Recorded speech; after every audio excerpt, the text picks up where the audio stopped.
There you go. Hey, everybody, we are back from the deep. You have not heard our voices in a while. We have just been chilling, as we should, right? You get fatigued when it comes to this stuff, man. So much football. The boys studied hard. TJ and Eric pretty much practiced for like a college exam getting ready for the draft. So all the boys needed to step back a little bit. So we're going to bounce back into another fun episode of the off season from the deep, kind of go over what happened during the draft, go over some of our takes of certain things, some things we like about what we got going on with our teams, just talk overall ball, going ready into the off season into next year. Might throw some wild things out there because you know what? You're not going to remember what we say today. We will because it's going to be recorded and saved somewhere, but we can say whatever we want. It's safe. It's a safe space. But we got pretty much a full barn in the house. We got Coach Michael Clark, as we heard before, is no longer Sir. He has moved up the ranks. He's Coach Michael Clark. And then we got the genius TJ Stancliff, and then we got the Eric Wheelin and Dealin Wheeler. Sorry, I was blanking out for a second. I forgot that TJ wasn't the stat wizard. Eric is. I got so many names. I need to start writing this shit down, make little playing cards. And I'm comedian Jack Warner the third. We got all the boys in the house. We're just gonna do a quick little fun icebreaker to kick it off. It could be very just random as hell. Kind of going off of what TJ texted us in our group chat. Your favorite moments ever, just when it comes to the draft. It could have been from this year, or just something you remember, or something about the draft in particular that you find enjoyable when you watch it, or something you don't like. Maybe day 2 and 3 is just a fucking long haul, and maybe they can kind of cover that a little bit better. That's kind of my take. But first, I'm going to go with the actual draft gurus first because they finally get to breathe after studying their asses off. You guys have heard other pods with them going crazy. TJ, man, favorite thing about the draft, just favorite moments, this one, other moments, your favorite thing to watch, your favorite thing to kind of observe every year, or something that changes. What's your take on that? Yeah, I got a couple for you, fellas. So one, let's talk my favorite moment, man. Just a silly small thing. No drama, no nothing. Back when the Browns picked Danny Shelton, defensive tackle from Washington in the first round, big Danny Shelton, 350-pound like Tito from Rocket Power, grabbed Roger Goodell in a bear hug and hoisted him in the air like a big Samoan grizzly bear, man. So Danny Shelton, that's always stuck out to me as like just fun, and that's what the draft is about, man. It's about dudes completing their life's work, and getting that pat on the back and moving to the next level, man. As far as the night of the draft goes, my favorite part every single year is the first pick that deviates like crazy from consensus. The first pick where I go, oh shit, everybody's mock is ruined. Like, and that feeling sets in where you don't know what's going to happen and all the fits are out the window and teams are trying to trade, man. That's my favorite part about night one, man. I love that. The when he grabbed Goodell, wasn't that the start of people finding out Goodell's back? Could not handle that shit anymore. Yes, Yeah, I because think I'm pretty so. sure Yeah. I'm pretty sure it's his where like they found out like yo he actually has like major back issues, needs like minor procedures done and shit. Quit doing it. And then like they even asked him this year, they're like, hey, how was he? He goes, no one really hugged me too hard. You know what I mean? He's probably so happy when it's like only a couple linemen and they're not even there. You know what I'm saying? Like all the little tiny DBs is always nice. Eric, man, what'd you think? What'd you think? TJ, man, TJ always has good points. He looks at the draft the way I think everyone should. I know you do too, Eric, where it's like it's exciting, man. It's its own day, it's its own Super Bowl. Yeah. And it's just, what's your take on this? Yeah. So TJ actually had Danny Shelton written down because that was burned in my memory too. I also forgot that he was like the 12th overall pick. Like that completely. And I don't think he's played in the league in like 6 years now. So wherever you're at, Danny, I hope you're doing well. But I also had I had two other ones written down. I had Quentin Williams when he sneezed and he blessed and thanked himself the Love day that. of the when he got interviewed the day of the draft. You guys, I think he was 2017, pick 4 or 5 overall. I think when he got drafted by the Jets, and then my all-time favorite draft moment will always be JOK. Even though he's a second-round pick, when Jeremiah Owusu-Koramoah got drafted by the Browns, I was over the moon because I pounded the table so hard for him. I was so pissed that they didn't draft him in the first round. Plus, that was the Cleveland COVID draft. It was like the first thing I did outside that year was like the Cleveland Yeah. draft. Yeah. So which kind of sucks because I kind of feel like they should get to do it again because they did do it during COVID. But it's JOK, and then yeah, I think my favorite part of the draft is when the first trade comes across and we see who's moving up. Like that was the what was that the Chiefs? That yeah, the Chiefs and the Browns this year was the first trade on the table.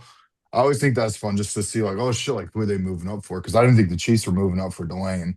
Like that really Mhm. threw me off this year. So You really get an inside scoop early of like you don't get to see the meat and potatoes or how the sausage is made in live action other than the draft, in my opinion. mhm. Like you literally get to see like, all right, this is what they're thinking, this is where they're at. And there's a lot of like theatrics with it, right? Like I always like to think like I love when they release the docs afterwards of how the phone calls went and how the vibes are in the room. And you can kind of see how different organizations run as a core group. Also, pay attention that the teams that are really good, everybody's talking to each other. The teams that suck, it's one guy acting like a big shot sitting there with a big smile on his face.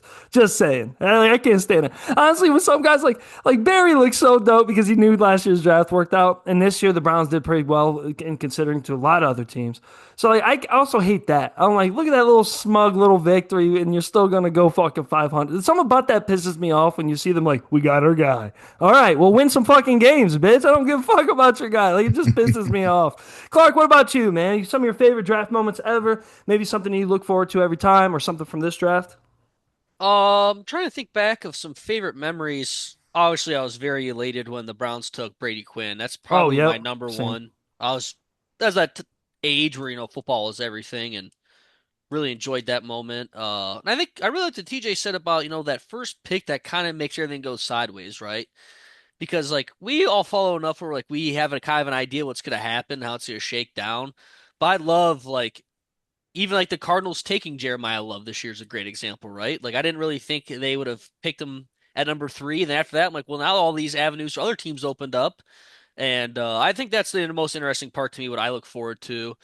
And one thing I will say that I'm going to be negative on because I just feel like saying it. There's so much fucking bloat to the draft. Like, just give me Mhm. some stats and accolades, show me some nice cut-ups of his plays, and just please Yeah. move on. I don't need all the fucking background that his mom was in prison for 17 years for prostitution. I just want to learn about the fella, man. I'm here to learn about the football player, and I get some of these guys have like cool backgrounds, and it should be it's a spectacle, but like I don't give a fuck about that shit, man. Especially after the first round, I agree with you. Yeah, Like absolutely. second Yeah, round, keep it they can pushing. get that. You can keep that moving, Yeah, dude. Get that that's a good moving. We point. got Yeah. yeah.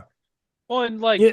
you get to day three and you got a guard from Louisiana Tech, and they're like, Josh Jones, good player. His baby brother was born without eyes. And you're like, why the fuck do I care? You should be trying to tell me who this guy is, Yeah. man. What Yeah, does he yeah. do? And you look at like I love watching.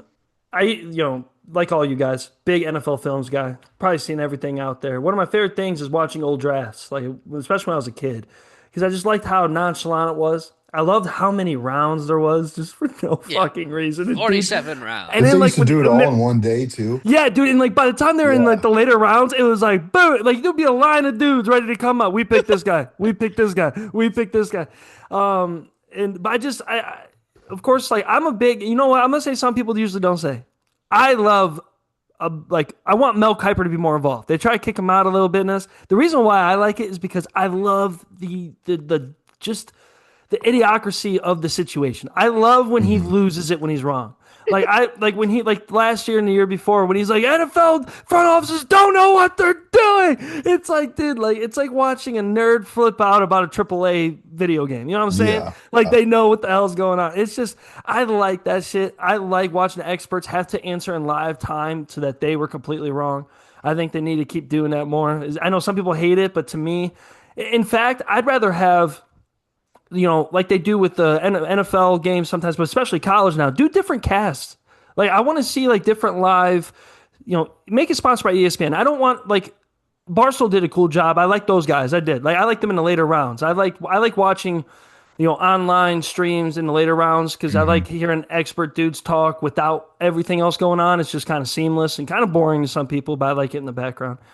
But like ESPN, give me a couple other ones. Give me a crazy one. Give me ESPN 2 and it's fucking Mel Kiper, Stephen A. Smith, Pat McAfee. Give me all the fucking craziness. I want to see the wild shit go down. And give me a boring one. Give me just nothing but old coaches. Nothing but just guys that just know the ins and outs. Oh, it's not that fancy. Sometimes that. You know what I mean? Like give me some of that. Like I want more of that. But also, I love watching the families. I'm more of a sucker of, I like seeing them in their own homes. I do. I like that. I like the camera stuff. I like when they're sitting there. I always think Aqib Talib is my favorite of all time because you just saw him lose his shit, bro. You know what I'm saying? And back then, the contracts were set up a lot differently. So like a lot of these guys, you could tell already put money down on a house before they even fucking went, right? Like that was, and also like it's unique to see different experiences of like I know some people were giving Mendoza kind of they were kind of I think people were kind of thrown back that his family has money and so forth. But also get used to that, guys. Like these guys aren't broke no more. Like I think that's the interesting thing is it was cool to Hmm. see a lot of passion with guys that already made money. Like, I don't want to lose that. Some guys you can tell. Some guys you can tell, and it's not a bad thing. I think it used to be a bad thing, like when they act all big and stuff.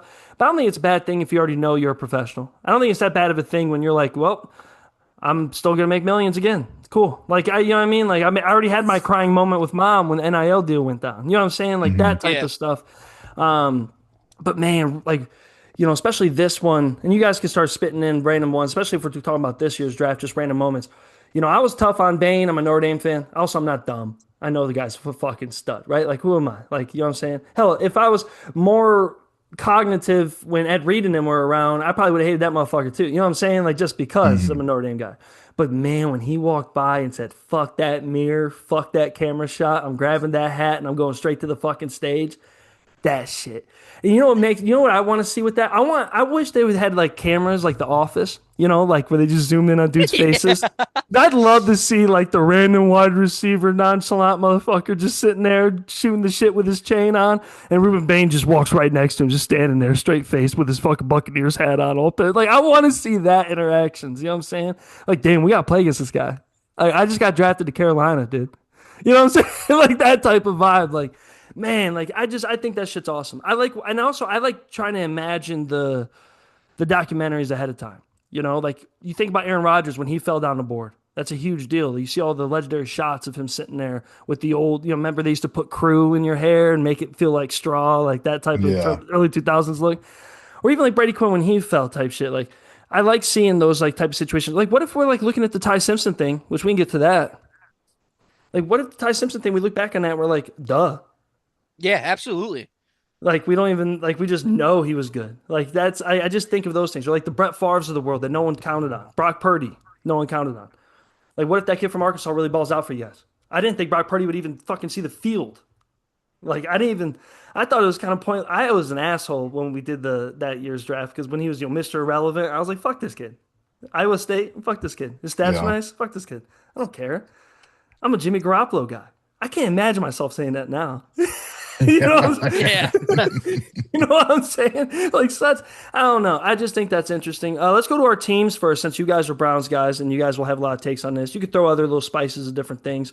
And your Ohio State guys, too. We'll get to that with our players. I think we have our own thoughts. Caleb Downs, I think that's gonna be a legendary connection with the Cowboys. That's just a match made in heaven. They needed him, and he can do whatever the fuck he wants. He plays against his brother this year. You guys have probably seen those interviews of them talking about Yeah. that. That's just gonna be. I bet, dude, he's gonna kill his brother. He's gonna literally imagine he ends his brother's career. Sorry, big dog. Like, I think his brother said he's upset that he ended up in the division and shit. Like his brother said he's upset he has to play him, I think. yeah, dude. Oh, he probably knows better than everyone else, dude. He ain't Neighbors fucking said it too, around. didn't he? Neighbors even said, I don't want to play against this dude, bro. Yeah, no, hell no.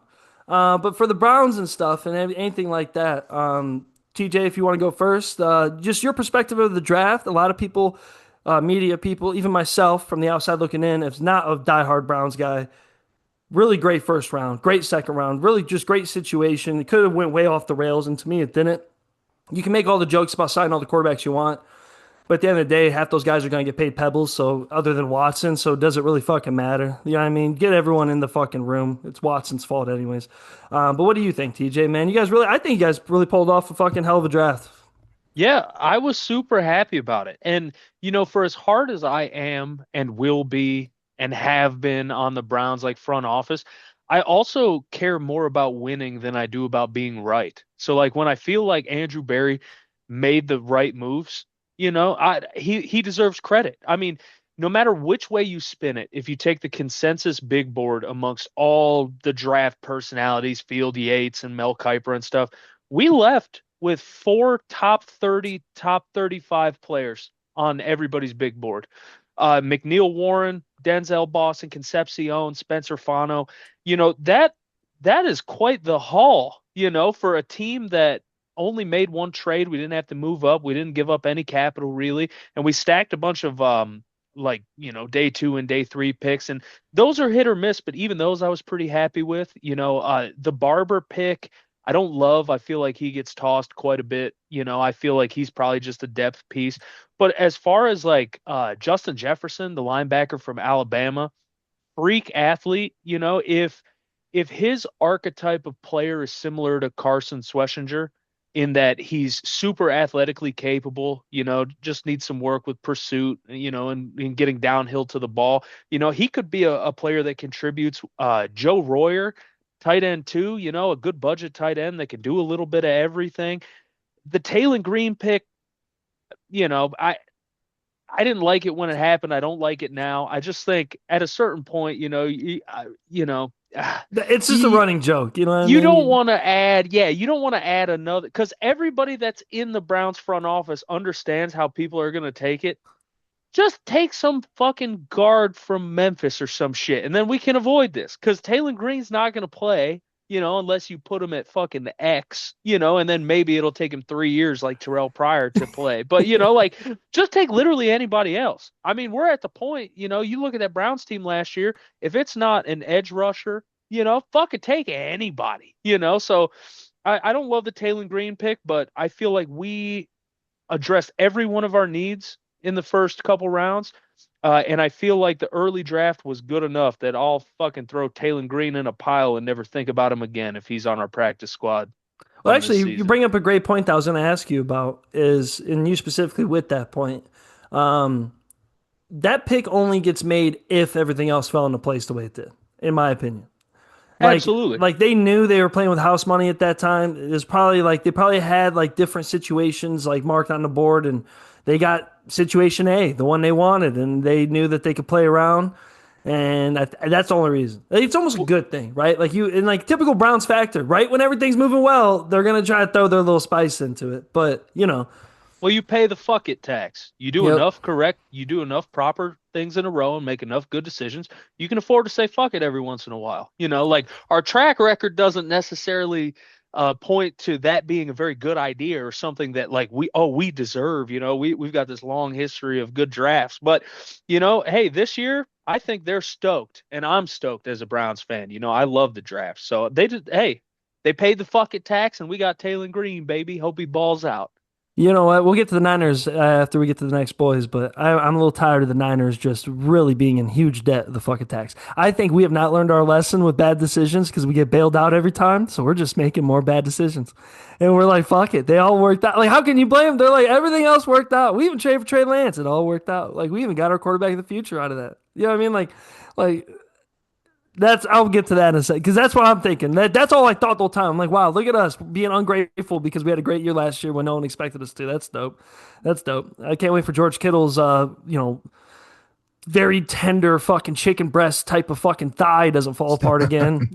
CMC's all. And my favorite part is really CMC, man. I hope he gets healthier. No, he has a thing called arthritis. It's forever. His Achilles is hurting It doesn't get forever. healthy, he just feels better. Like He's he gonna be doesn't in get a healthy, he he's, just feels better. his Hall of Fame induction is gonna be him in a wheelchair. You know what I'm saying? Like CMC's gonna look handsome as fuck, still chiseled as a motherfucker, looking like Lieutenant Dan rolling up in that motherfucker. You got a Fuck, cold start McCaffrey in the morning like an old Peterbilt, man. dude. Let him run for 20 minutes, get the Yeah. oil circulating before he gets out of bed. And then we fucking I love that running back in Indiana's a big he's a tough big dude, but like man, he looks like he runs like I run in my dreams. You know, like knees high, we ain't going nowhere. It's just fucking pounding the dirt. You know what I'm saying? Fuck, dude. Anyways, but you guys improved. What do you think, Eric? I think at the end of the day, you guys walked away as a better Browns team, and that's all you can ask for when it comes to the draft. And you love this type of year or this type of time, Eric. So what did you think? Were you satisfied with the situation as a whole, and maybe something you would have done differently, or any of your thoughts? No, no, no. I was super happy. Honestly, I think the only thing I would have done differently is probably taken Denzel Boston at KC Conception spot, but we still have to draft with both, so I'll take it. Like back on draft night, I was banging the table for them to trade up for Lemon. That was my probably my second favorite receiver in this class outside of Tate. I just was really high on him, but I like the trade back. I thought you could have got more from Kansas City to be honest, but you still landed your guy and you still got I thought you could have got there second for the deal you made, is what I thought originally. But no, I'm happy. I think like anything in the fifth round and beyond, I consider a dart throw anyway. So the only real pick that I was kind of like about was the Austin Barber pick, like TJ said. I just think he's a big fucking body. You're hoping you can teach how to play football. Everything after that, like Bradford, I'm fine. Fifth round pick, Justin Jefferson. TJ talked me into him, so I'm happy about that pick now. And then even the two tight ends at the end, Joe Royer and Carson Ryan. They're both really, especially Rory. Rory's big athletic too. Carson Ryan's pretty athletic. I know a lot of people right now are kind of putting to that fullback slot, TJ, especially with him picking 48. And I think he's kind of more athletic than that. Like he has some receiving tape in college. It wasn't like he was only blocking in college. So, and then the Taylor Green, it's a 6th round pick, dude. You don't have a quarterback you feel good enough in the future yet. I don't care. I'll do the dart throw. I'm fine with that. You know what I mean? Like Especially if will you're it not matter sold on this? you're not sold on that room No, anyways. Yeah. and honestly, this time next year, there's maybe one guy in that room that's still going to be on the team. Hey, you So have it's two just Pro like, Bowlers. Make sure you remember that. Two Pro yeah, Bowlers. it's fair. Not one, But two. no, I was happy. Like I said, the picks I cared about, there's only one I wasn't happy about, and that was Barber. I'm so excited. Like McNeil Warren in pads. Dude, he looks fucking huge. I am so excited about that guy. I am so excited about McNeil because he was just kind of icing on the top. I was happy with the first three picks. And then you come back with that, and I was just like, okay, cool. Nah, and then that put me over the moon in the second round. Oh man, that's why this is the happiest. Everyone listening and watching, it's the happiest these motherfuckers are. Is right here. And then when they beat Pittsburgh is another good one. And maybe win a opening game because that's very rare for Cleveland. I'm pretty sure you guys have like the worst home opening record. Like, And word on the street is Atlanta's coming to Cleveland week 1, baby. ooh, Where I you like at, that. Kevin? You fucking bitch. That place is gonna be Fuck you, Kevin. electric, bro. I'm Yeah. Yeah. pulling up. Meet me in the Muni lot, Kevin. I'll be there with my nuts in my hands, Stefanski. Yeah, Fuck you. Bijan runs for 400 Yeah, yards and I'm gonna Browns missed laugh. game-winning field goal. And Yeah. for some reason, it's windy and cold and rainy Yeah. and fucking It's snowing. late August, early He's September. just It's with a trick fucking. play to a fucking tackle. Oh, Miles Garrett tears his shit. No, I'm sorry. I won't say that. We don't wish on it. We don't wish injuries. We don't do that. We don't do I that. do. We wish court problems. Not saying that Yeah. with Miles Garrett. That's just for any other player. Yeah. That's my way of doing it. Also, I'm gonna say this real quick before we get to Clark. Fuck that. You know what, Lemon? I know you're cooler than me. I know you're fucking dope. I know your manhood's probably bigger than mine and all that cool stuff. Act like you've been somewhere before, dude. When you're getting interviewed and people are talking to you, look them in the damn eye, say yes, ma'am, yes, sir, and get on with the goddamn interview. You look like you fucking still draw with crayons. Shit pisses me off, dude. People are like, oh, this kid's got dog in him. No, dude. You know what? I'd rather take a big, scary, smart dog. You know what I mean? You look like a dog that fucking sits in your water. Like I can't fucking, and you know what I'm saying? He just sits in it. Fuck, I'm a Notre Dame fan. Everyone listening. So yes, I'm being critical, and yes, the kid's a dog, and yes, he went to a cool team, and yes, blah blah blah blah blah. I thought of the Klein. Klein was happier than a motherfucking clam. Loved the whole situation. But that kid had a lot of attitude against Notre Dame players. I don't know if you remember watching him, Clark. That kid was always Oh chirping, yeah. always fucking dogging, shit fucking pissed. He's good. He's good. But He got some come on. Jalen Ramsey in him, man. He got that like sass, that weird like neck sassiness. I'm like, dude, you better tuck that in before you get in that Honestly, locker room, man. and honestly though, like it's funny. I bitch about that when they're young, but then you'll hear me love that later. Like I love St. Brown with the Lions because of that, right? Like, I love that he's kind of like a no nonsense, sassy player, kind of like doesn't give a fuck to listen to you, has no real respect for anybody. Like that's I like their bought 16 watches. yeah. Like Yeah, I yeah, love yeah. that shit. I love that shit. And everyone listening that actually listens to the pod all the time, shout out our Bulgaria brothers. I swear, to God, like I love that. Like, give me some edge on that. I need some LT Giants like wild off the field shit going on sometimes. I do, but it just made me frustrated. What do you think, Clark? The Browns' biggest cynical fan in the world. What do you think? What's your realistic take on the whole situation? Are the Browns better? And do you have something to look forward to this year, or is it just same old, same old? Yeah, I was really happy with the draft. I think they definitely got better. I did call the early pick two receivers, so I'm just gonna throw that out there. Got some flack for that. Might not have been in the first round, but they did do it. I really wanted McNeil Warren. at that first pick in the second round, and we ended up being able to get him and Denzel Boston. And but we haven't had a big body like we tried to get some big body guys, but hopefully he's finally like the first time we got a true red zone threat. So pretty happy with that. I don't know much about Fano. I truthfully don't. I'm not a lineman guy, but seems to be a pretty good pick. And we need the lineman, so I'm happy with that. Yeah, overall I was really happy with it, and I try not to get my hopes up because I do this every year, but and a lot of people say this, but this was, looking at it now was a very good draft for the Browns. So I think they definitely came away a better team. Hopefully we got some good guys on, young dudes on smaller contracts to hopefully kind of help move this thing along. We don't have to keep them all, pay a lot of money for them. That's huge, especially now with them coming off the Deshaun Watson contract. We're going to find some money opening up. We got some good guys that are young and they're studs. So I'm looking for the future. We obviously quarterback, and we always talk about at work all the time about the Browns, but I'm almost scared, and I can't believe I'm saying this, that they actually might be a little too good, that they're gonna really fuck themselves out of getting a chance to get a Hmm. top tier quarterback next season. But I'm kind of like TJ in their guard. I want them to see him win. I really do. I like watching winning football. And so we'll see what happens. But I'm actually pretty optimistic for the Brownies. I was really happy with the draft. I mean, I mean, how can you not be? But also, I think Yeah, what helps is, your guys' division didn't draft well, no, and so absolutely. and they're also dealing with new situations, weird situations. So, and honestly, how ironic is it, for the Browns? Like, how ironic is it that you guys had all the you have all the pieces but no quarterback. You know what I'm Yeah, saying? Like but that's where you're at. And then next year's a heavy quarterback draft, supposed to be.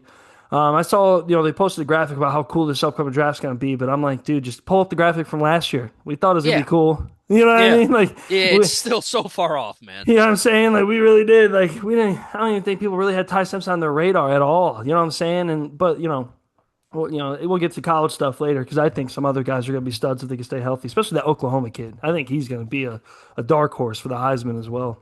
Yeah, man. Real quick, I'll go with the Niners, I guess, since it's my turn. Sucky draft, ass draft. So I'm going into next year with low expectations again because it's nice. It's nice to undersell, over deliver. Feels good. Last year worked out in my favor. The division is not getting easier. I hope Ty Simpson is not great because I thought there was like a ticking time clock, right? Like I was like, all right, Stafford's gonna get old. Maybe McVay's tired of it. Maybe he goes somewhere. You know what I mean? I'm kind of hoping that whole fucking ship implodes because I don't trust Seattle's long run. I just don't. Like, right? I just don't. I should because they have a great owner, but I just don't, and I never will. But yeah, it sucked. And then to watch everyone else kind of like even Arizona, right? Like people have said that their draft was wild and the dumpster fire overall. I don't like the fact that they have weapons. That's all. Like, you know what I'm saying? I don't like Yeah, that. I don't like that at all. Like, I'm not a fan of that. So as a Niners fan, shitty draft, but we're an old team. Sometimes I think it's my own fault. Like they're just doing what I do in our dynasty shit. You know what I'm saying? Like our franchise shit. I'm like, just give yeah. me the old players, re-sign them, let's run it, baby. Um, I don't know. Hopefully we could do something. Hopefully. I tell you what, bro. I got two things on the Niners for you. One, I love the Romello height pick. Oh yeah, I heard a R- lot of I people re- do. Yeah. So Romello height, like one of the things that I thought the Niners would need, and you could attest to this, is that you need the third and 13 pass rusher. You need the guy that can pin his ears back and go. Romello height is that guy. He's nothing but arms, legs, and traps. He's built like a tarantula, with muscles up to his ears. And he's the First guy off guy. the bus. He's the first guy off the bus type of guy. No That's what doubt. how it looks like. And like third and 14, you get a team behind the sticks. You send Romello Height out there. Yeah, he could be really, really good for the Niners. And two, the Dejan Stribling pick was so out of left field to me that I thought it was a mistake at first. I Same. started getting on Reddit and I was like, did they like accidentally like press the wrong button on the computer, or the guy that was taking their pick fucking was eating a sandwich and they thought he said a different name, like it was just crazy to me. I was actually looking at Stribling for the Browns in like the fourth or the fifth round. That was before, obviously we drafted Denzel Boston, but I was like, yeah, maybe we could pick him up in the fourth or fifth, man. And when he came off at 33, I just wonder because what pick did they have in the first round? Was it 28? 20. It was either 20 or 26. Oh, I I can't have remember. it. I have it right here in front of me. It's 27. 27th, oh, right in the middle. So you trade back from Yeah, of course. 27 to 33. You could have had Omar Cooper at 27. So if you were going to take a receiver anyway, where's the logic in trading back to 33 for your guy? I don't know. And John Lynch in the last 7 days has probably forgotten more about football than I'll ever fucking know. But that's just a wild pick to me, man. Dejon Stribling, man. I'm cop the jersey, Jack. He gonna be an all-star, man. I hope so. Also, it's like the problem is you can't always tell if it's John Lynch. When you smell foolery, it's Shanahan. Shanahan's great when it comes to game day. He's great when it comes to offensive game planning. He's great when it comes to calling the plays. He's great with everything else. You get that motherfucker anywhere near a goddamn draft board, and you get the weirdest motherfuckers to pop up, and they don't do shit. They don't do He's shit. It's gotten every. he's gotten so used to coaching up, like, I don't want to say scrubs, but like coaching up the most random players, that he's Yeah. probably just like, no, I don't want the good guy. I want, like, Yeah. Let me I want a work guy that for I him. can put some work into. I I don't mean, want when the you easy starter. You know what I I mean? mean, Lynch found Kittle in the fifth round. You know what I'm Yeah. saying? Like Lynch found, Fred Warner in the third. You know what I'm saying? Like he found Purdy at last. Fucking Shanahan, you found Trey Lance. You went and pulled fucking. I went to fucking. Me and Clark went to D3 football and had a quarterback better than Trey Lance. Yeah. Shout out Tom Miller Tom. might have. Yeah, shout Yeah. out Tom. He was Yeah. better than Trey Lance. He was all conference in the same conference as Mount Union and John Carroll and played for Yeah. a 1-9 team and he was all conference quarterback. You know how fucking crazy that is? So I'm losing my goddamn breath. You see me pass out, Niners fan fucking loses. Big data center sent the electrical waves down from San Francisco and took me out. Tore my Achilles walking up the stairs. Oh my god. Ugh. Anyways, overall draft pick wise though, with other teams, if you guys have any takes, especially with the early rounds, I'll get this out of the way. The Tate shit was crazy. I don't see it. I see Tate's a great player, right, in his own right, but wide receivers, even if you're some of the best wide receivers ever, like even in history of college football. Like it's such a hit or miss when it comes to the NFL, and you take him so fucking early. Tennessee's such a weird team already. They needed so many different pieces. I would have sworn that they would have tried to. To me, Sonny Styles made the perfect sense with that situation with Salah, getting a big body in there, getting someone that's fast in there. But no, they fucking got Carnell. I mean, but also, I mean, you're gonna have a good quarterback. You're gonna have that type of situation. But it's kind of like Arizona, right? Like you're missing other pieces. Why are you trying to add to this? And shout out Jeremiah Love. Arizona did not need him. I don't get what they're doing. They got like three running backs, but Yeah. hell, but I think he's gonna be used as a receiver more. They're already showing him running a lot of routes in rookie camp and shit. But shout out Jeremiah Love. I don't care. Like that show was electric. It felt good. I actually teared the fuck up, dude. I did because when they started playing the love, like you saw the Love video. Oh, dude, I was me. like, my autistic boy graduated, Yeah. dude. Like I'm so He fucking. did it. We did it, bro. You did it. Because I'm telling you, as a Niners fan, as an Irish fan, there's a couple runs, dude, where I'm like, dude, he's gonna like have a career-ending thing. You know what I'm saying? I just saw Yeah. who was that? Who was that stud that played for South Carolina? It's Marshawn Lattimore. was it Marshawn Lattimore that his name? It Yep, was I knew it was yep, something like that. yep.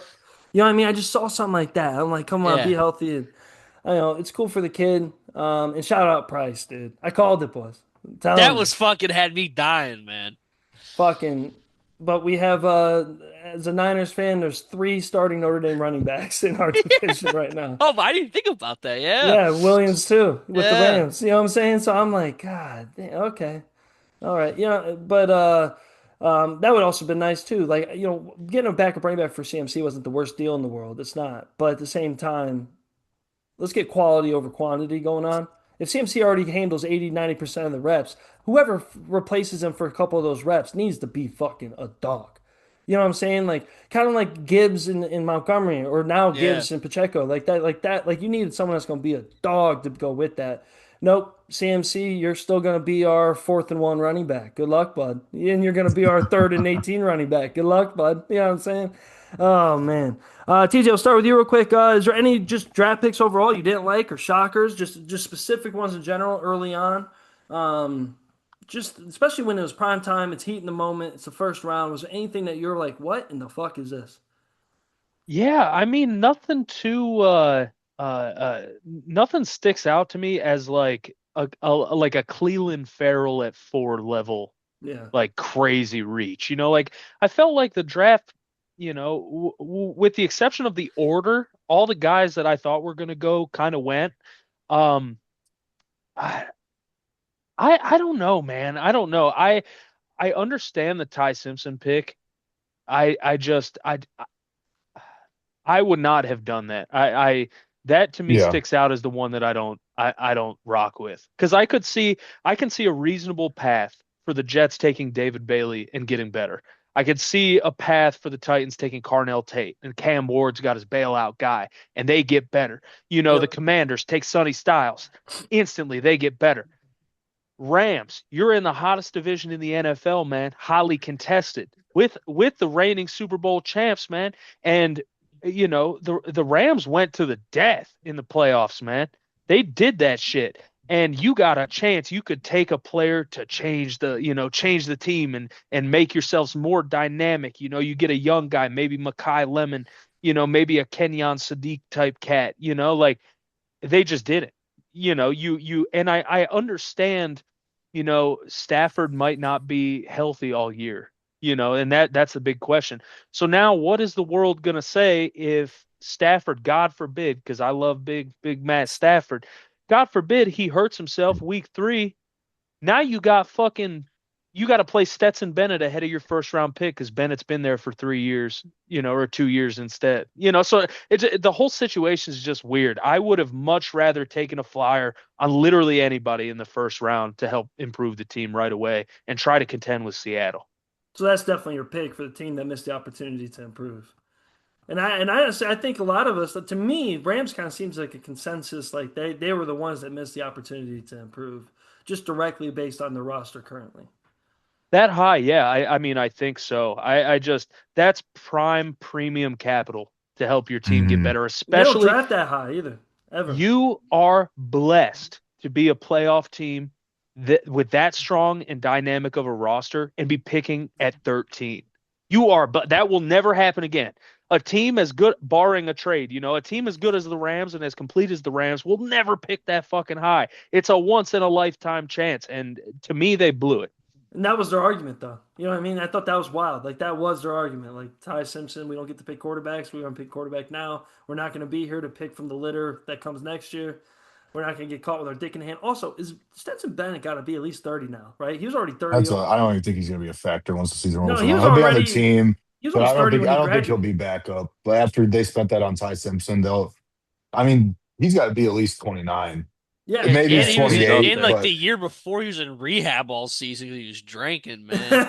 Hey, 2019. Hey, I like that. That's what I'm saying. He's my guy. I like a guy like that. I think Stetson Bennett's a dog. I like those random AJ McCarron style, right? Like they just dogged out when they had to.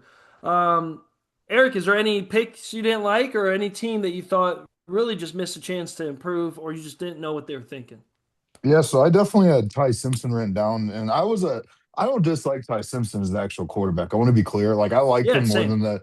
I like it. Like I feel like me and TJ talked about a decent amount, especially on a smaller pod. And I told TJ like, look, like I don't hate him. Like I think he's getting a lot of undeserved hate because of that injury, but I also like the Rams were in such a position, and they didn't earn that pick either. They got it from Atlanta last year. It's not like they were bad enough to get that pick that they used on him. You know what I mean? And it's just like if you were doing that anyway, then why did you play so aggressive to go land like Trent McDuffie? Like I know, like because the Trent McDuffie thing, you say, hey, it's because we're in our Super Bowl window, but then you turn around a month later and draft, if everything goes well, a guy that won't play for a full season, if not two. Yeah. You know what I mean? Like, and I want to be clear. I don't think Simpson's a bad quarterback, but you could also look at McVay's like body language when it happened. Yeah, Doesn't but look like he was did stoked you about see it. that that was an acting job? Ty Simpson spilled the beans that they already met and knew about it. Yeah, we'll see. We'll see how it So when works out. McVay so apparently when McVay was like, "Oh yeah, nobody, yeah, nah," like he was nonchalant because there's also some rumors that some tampering was going on with that situation. Like he already they definitely already He talked also to said him. he's competing with Stetson Bennett, though. I don't think he wanted him. No, I really don't. And no.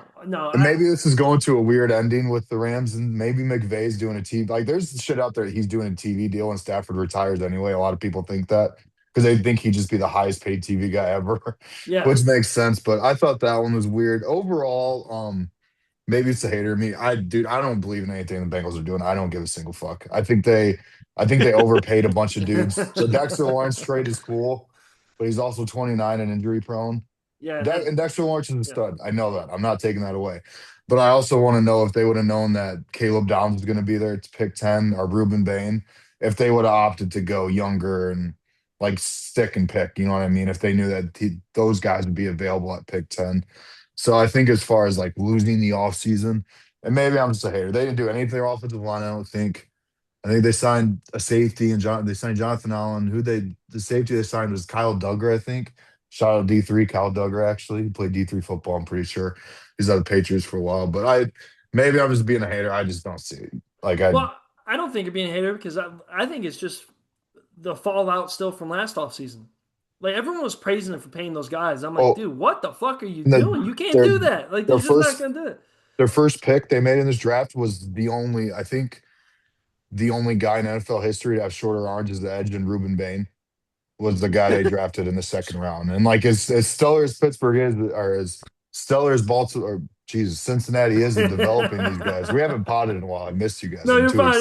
excited. He said Bengal But Baltimore. as stellar Super as they've team. been at producing these guys, I don't see it. I don't see they try to make the defense better. We'll see if it is. I have my doubts about them, that's all.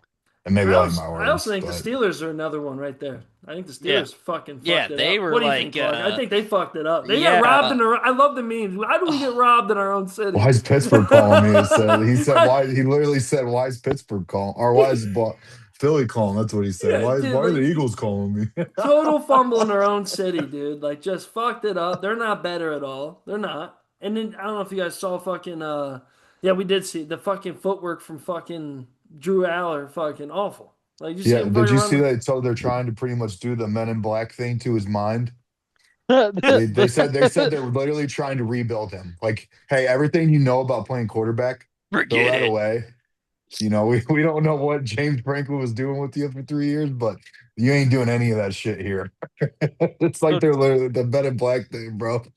just for a second, I was looking here at Eric was talking about the Bengals. Dude, if Cassius Howell doesn't work out, that pick ages so badly. Like to be such a small edge guy, the next picks in the second round are Kristen Miller from Georgia, Jake Rodriguez at linebacker. We got Zion Young, the edge from Missouri, Jeremy Bernard, Avion Terrell, Lee Hunter, D'Angelo Pons. These are all guys that instantly improve the Bengals. And you take a flyer on a guy who might have physical limitations that are so strong that he can't overcome them in the NFL. Yeah, I don't know. I just wanted to add that. I like that's a there was a lot of good players still on the board there in the second round. They got My favorite Steelers pick was that Navy running back at the end, Oh, that dude. was dope. That was dope. Yeah, he might That was actually play. I'm telling you, I think he could surprise people by playing a weird slot, kind of Edelman. scat back. Yeah, Yeah, dude. I like that. No, I thought that was cool, and I love the memes too of that. He got to the real draft, the draft he wanted to get in. He got out of the other one, and the dude looked so happy, and the fact he still showed up, you know what I'm saying, and had his uniform on, like that was badass. Also, man, like going off the Steelers stuff, Mike McCarthy, man, I supported you. I do, and I still will. But when you did what you did and influenced, I don't know how much influence you had or didn't have, but when I saw what was going on with your team and the quarterback room now, I'm starting to believe that weird math universe shit you were talking about Pat McAfee was like legit in your brain, bro. Like you're scaring me, Mike. You're scaring me, bro. You turned Drew Aller into a stud, dude. You only got 1 year in Pittsburgh before they can your ass. Like, there's no fucking way. Shout out Will Howard. Who would have thought I'm rooting for that kid to fucking ball the fuck out? Also, take on the Aaron Rodgers thing. What do you guys think? Um, Start with Clark. What do you guys think? To me, I think some people are up in arms about Aaron Rodgers because it's something to talk about. I think I'm over it. I just think let the grown ass man do whatever the fuck he wants to Yeah. do. If I'm Aaron Rodgers, fuck everybody, dude. I'm one of the best ever. Y'all can suck my dick, and I'll 40 sit something here. years old. Yeah, I Yeah. also I'm. think he's doing this for part attention though too. Yeah, No, he there's does, not but a I would part of me too. that doesn't think he's I not would enjoying this too. shit. I know he's a guy that's too cool for all that shit, but fuck that. You've done this 3 years in a row now. Nah, you're having fun with it, I bro. love it. I think it's You funny as fucking he fuck. knows what he's doing. You know what I mean? And he likes it clearly. I know he'll show up in training camp and be like, yeah, like I don't know why you guys try to put these perspectives. It's not a perspective, motherfucker. It's what you're doing. Like, it's what you're doing to the fucking team. These fuckers are just trying to decide they gotta get Drew Aller or Will Howard ready to start in 2 months, bro. See, to me, I like guys that go to their own step if it's different. Like it's almost like Ricky Williams, right? Like when he kind of let the NFL high and dry if he was going to come back or not, and people are like, "Oh, he just wants to quit the smoke weed." It's like, fuck it. I mean, look even like guys like Pat McAfee that just went a whole different route. People dogged him for leaving the NFL, and he was the All-Pro, probably what punter of the decade and shit like that. Like I like that shit. I like when it's like fuck the system. Like that's why I feel from Aaron. That's why I agree with Eric too, but I just don't hate it. Like I I agree with Clark too with that. It's like, I know he knows what he's doing. He's smarter. Also Yeah, Pittsburgh, like also to me, it's not. People are trying to put it as like Pittsburgh's the victim. No, no, no, Pittsburgh, you don't get the pass. You don't get to play victim here. You made this choice when you signed that motherfucker over here. You yeah, knew what was going on. You knew he had other eyes, other places. You knew you weren't his first option. You knew he wanted to go to Minnesota and a bunch of other different places. You didn't want to play in the cold anymore when he got stuck with you. And then now you want to act like you have buyer's remorse and throw a fit. Like, nah, I think you let the old guy do whatever. I also don't like when guys get certain clauses based. Like, is he good or is he bad? Like, you know what I mean? Like, if Mhm. Joe Flacco's allowed to bounce around and do whatever he does, let Aaron do it too. Why are you going to pull out the clause now? Apparently, a clause that's barely used ever, and most of the lawyers say it always existed, but they don't usually use it. Now Pittsburgh wants to use it and say you need to make your decision by a certain time. Fuck that. Fuck that. Because to me, it's like, well, you can't say he's not that good and then say he's that important to make those type of choices. yeah. It's all Yeah. bullshit. Like, Bro, like as a I, fan, let him go to a good team. Don't let him stay at a shitty team. If he's going to stick around, do it for real. What do you think, look, TJ? man, on the Aaron Rodgers, man. I know Aaron Rodgers is a weird cat, you Oh, know. yeah. Like I'm sure he has all of Pittsburgh waiting with bated breath. And this motherfucker's at $100 million house sitting on a beanbag fucking smoking DMT out of tinfoil. You know, like he don't give a fuck. But at No. a certain point, where are the Steelers culpable with letting him fucking do this? Like as an organization, where do you say like, okay, look, we got all the guys in the building. If you're gonna keep fucking around, look, man, the train is fucking leaving the station. The train don't give a fuck if you're on it or you're not.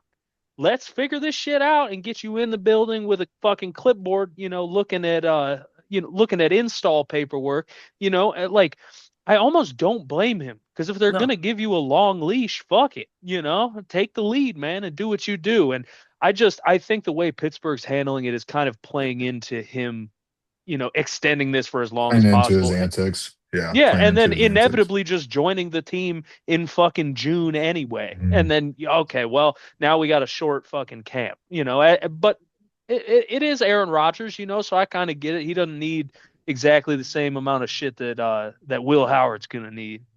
Yeah. And I think where you're missing, you bring up a good point. They're missing Tomlin. Like Tomlin's the one that keeps that shit moving. Fuck you. You're not bigger than the team. If I was Aaron Rodgers, this is perfect. Like you kind of get to sit back. You got a coaching change. And also it's your ex-coach. It's up to Yeah, you now. You know what I'm saying? Like you get to go deal with him or not if you want to. There's a reason why he wasn't there when you left Green Bay. You know what I'm saying? And he loves Big Mike, but the way Aaron and AJ and all those guys from the Green Bay days, you could tell that they can like each other, but professionally not get along. You know what I'm Mhm. saying? Like he probably loves Big Mike the person, but professionally, he probably thinks he's just a big jolly dumbass, and he can't stand him. You know what I'm saying? So, Steelers, you guys did this. You knew when you got rid of Tomlin, you got rid of stability, which isn't the worst thing. You needed to do something. Well, you traded instability or stability with instability in hopes to rise. Well, deal with it. I say the same thing about people talking about Lamar. Is like people are talking about his clock and Baltimore saying that we're getting tired of like doing this and that. You know what, motherfuckers? Y'all need to sit and be happy. You lost Harbaugh, who had consistency forever. you better do everything Lamar wants. Lamar wants you to fucking do backflips, start jumping, motherfucker. You know what I'm saying? Like you're at his will now. That's the way this works. Only guys like Bill Belichick, Tony Dungy were able to run things a certain way with their guys. If you don't have the head coach, to me the quarterback means more than everybody else. That's just the way it's always gone. They get to do what they want, say what they want, act however they want, as long as they're productive and do whatever. Especially someone like Aaron Rodgers, who's 40 some years old. And if you're banking on a 40-year-old to save your franchise, I think you got deeper issues, way deeper issues going on. Also, in my book, it's like, bro, why are other teams just like throwing their fucking dog and bone? Like to me, I find the NFL to be so odd that the Browns will make a trade or not trade, they'll make a random pick to fill up a roster spot with Green, or they'll get two quarterbacks last year in the draft. Why don't you just shut the fuck up and get a veteran? How the fuck do the Raiders end up with Kirk Cousins? You know what I'm saying? Like it's like, bro, come like what we and then other teams are just repeating their mistakes. I'm gonna get this out of the way before we get to the other shit. And you guys can argue with me. I don't care. You're probably just gonna let me say it. Um, Something's up with Mendoza, bro. I'm not just being a hater. I've been saying it for something is up with that cat. There is gonna be a documentary about him that's gonna be crazy. You remember like that documentary that was a 30 for 30 about that? I can't pronounce his last name, but it was like the quarterback made out of a lab. He's supposed to go to USC and shit like that, and they found out he had issues and stuff. But he was like it was one of the original 30 for 30s. Like he was like supposed to be one of the best high school prospects ever in the early 2000s or 90s. Anyways, like you don't really know what's going on behind the scenes. There's something to me that just that smiling. And you hear interviews now, he's starting to show the light where he's like, he got a little cocky, he got a little arrogant because he could. He owned the Indiana locker room and stuff like that. I just think, bro, the Raiders suck. And I just, call me whatever you want, but there's a, I just, even Joe Burrow, you could say like, yeah, he was a shoe in, but is he a shoe in now? You know what I'm saying? I think Joe Burrow, healthy, is one of the most talented quarterbacks there is to walk the earth right now. But That's where you up to. hey, mute yourself, big dog. I'm trying. Mute A yourself. little bit, yeah. Big Mike. I love it. About he mutes Fucking himself to eat but not answer the fucking Uh, phone. but like to me, it's not even a knock on Mendoza. It's just like the knock on like the consistency thing. Like well, that's fine. people really think guys like this will come out of nowhere and just dominate. And I don't.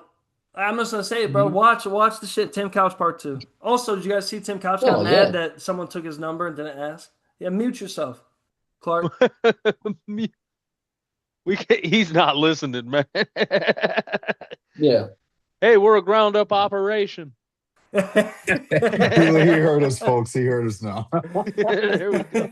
Just fucking knocked everything out. He smashed He and broke fucking everything. he shut down the mainframe, man. Yeah, Holy shit, he man. said, "You don't want to hear me? Fuck you." We're going dark. I know you guys. I Bro. know. I just don't see it, bro. I don't know. I like the anti-hate. I'm a hater appreciator. If you're really great, it means you get hate. I always stand by that. But at the same time, I don't know. I just don't. You could say I'm like, what's his nuts that was talking about Ty Simpson being better. I don't believe that. But at the same time, they had a really good roster, a really good team, and Mendoza had a great situation. To me, there's not enough ball. You know what I'm saying? There's just not. Like Cam Newton's first years were awful, right? And he only had 1 year of ball. Like I'm not saying it's gonna be a huge like he can be a huge flop. I'm just saying people are looking for Tom Brady when there may not be a Tom Brady to look for. You know what I'm saying? Like, and if you think he's the only 6'5" dude that's ever just slaying the football around, I think fucking Schaub that played for the fucking Houston Texans is damn near the same quarterback as Mendoza. Like, say what you want. And I know TJ said he stood up when they talk about Carson Palmer. That's even perfect, too. I think people forget that these motherfucking prototypes, they've been made in the lab before. It means nothing. You can have the strongest arm in the world. It means nothing. If your team's booty, everything else around you's booty, it means nothing. And I always get skeptical of the guys that come out of nowhere. Well, boy, Cal, he was a diamond in the rough. Fuck you if you knew him at Cal. I only believe like fuck you. You wear shorts in the winter. I know. Like, you know what I mean? Like you're a cool guy. You fucking knew about him at Cal. Fuck you. Cal. Well, Jared Goff came from Cal. Shut up. You know what I'm saying? And everyone thought Jared Goff would be shit too. Everyone thought fucking tall motherfucker that what was it? Or who's that tall motherfucker that replaced Peyton Manning? Brock Osweiler. Boom. Boom. Fernando Mendoza. Boom. Perfect. Perfect. There you go. That's it. Brock Osweiler and Fernando Mendoza are equivalent to each other until I see otherwise. That's my hot take from the draft. Fuck that kid, bro. And it's not even Notre Dame thing. Just fuck. He's a great kid. Also, dude, love to meet him. Fuck that. Fuck that. People forget there's grown ass men like everywhere in the NFL. People forget there's diamonds in the rough all over the place. There's some big ass, mean ass motherfucker that's driving a Ferrari right now in Miami that no one even knows about who's gonna fucking get a couple tackles on Fernando Mendoza this year. You know what I'm saying? Like there's some random guys vibing out in fucking Oakland right now, just chilling in their random ass house, chilling, and they're a third string D tackle. They're gonna wreck Mendoza this year. Like I just don't get it. Sorry. That's just rants over. Fernando Mendoza is great, but I think he looked better because there was no quarterback in the draft. That's just it's just I think everyone put on the big glasses for that motherfucker. If you're that good, show up to the fucking workouts and show me. Not Indiana with your fucking no. I don't trust workouts at the universities. I never will. I don't trust that shit. They're doing the drills that they want to do. That's it. Got it out of your system, Jack. I did. I did. I feel better. I Good, feel man. better. And I I know saw I'm you sitting on a running mountain hot. by myself. I know I'm sweating right now. I am sweating. And I'm on my own mountain. And I'm cool with that. I'm cool with that. I will say I'm worried that the Raiders didn't do much at receiver for him specifically. That's what I'm I saying. It's don't. not all on They him. didn't add much to that receiver room. But like Bowers and Jensen, you could do worse for a starting for a quarterback coming Oh into the yeah. league. So Yeah. I don't think it's just fair to say like, oh, he doesn't really have a number one receiver. It's like, well, Bowers is probably the best receiving tight end in the league currently, and Jensen we all think is probably a future All Pro. So it's like it's not like he doesn't have weapons. It's just the receiver one's kind of weird, funky right now with Well, you that know what I team. kind of think too with the Raiders. I think they're going into this year thinking that they underutilized their players from last season. You know, you use a second round pick on what is it, Jack Betch, the slot Hunter Renfro type cat. Dude, Yeah. Jack Betch had like 25 targets last year. Like he just didn't play. You get Dante Thornton, who resembles Chris Brazzell, who we saw, a 6'4" stretch the field type of guy, didn't get a lot of attention. Now, whether that be due to the Raiders offensive line or Pete Carroll not wanting to play the young guys and wanting to try to, win immediately, call it what it is. But see, the big difference with Mendoza, I think, from a lot of people is that a lot of quarterbacks get to their first team and it's a fucking huge culture shock. Like a lot of shit is very different. I think I almost said in Seattle, but I think in Las Vegas with Clint Kubiak and that offensive staff, they've known this whole time what Mendoza is. Hey, in college, a lot of RPOs, getting bailed out a lot of the time with back shoulder throws. I think Kubiak understands that. I think you're going to see the Raiders with a lot of RPO shit, one read type stuff where, Mendoza understands right out of the huddle. I'm going to take the snap. If the safety steps down, I'm going to hand it off. If he stays back, I'm ripping a fucking slant. And I just got to put it on the money. And I think in a situation like that, I think he could be a good player. I just think if you would have taken a Mendoza, and I'm having trouble trying to think of a team whose scheme would just throw him in the fucking mixer. But if you try to take a guy like that out of the box and immediately change what he is and what he has been doing, I think he would struggle. Just like any other rookie quarterback would. Oh yeah. And it's all situational. I mean, to me, that's the second best division in NFL right now. Like it's you got Denver, you have Kansas City's going to load back up. We all know they're going to be good this year. And the Chargers, they're no injuries away of being a Super Bowl team. You know what I'm saying? I say that because they have injuries every fucking year. Everyone's out half the time. Just a weird situation for them. Weird. Speaking of stuff like that and bust and stuff, more of like who do we think is going to be just a legitimate superstar? I brought up Bane earlier. I think he's kind of a shoe in. People are already saying he's going to be a fucking stud. And of course, like I think of Jeremiah Love. It really has the potential. I don't like running backs to go out into the ether though. We were just talking about that with Mendoza. That's why I wasn't big on Genty. It wasn't had nothing to do with Genty. It's you play for the Raiders. I love Jeremiah Love, but you play for Arizona. I'm not stupid. It's gonna be terrible. You know what I'm saying? I mean, at first, unless major changes happen, or you're that great. See, that's how you become great, right? That's why the shitty teams get the high draft picks. You hope somebody becomes great and changes your shit around.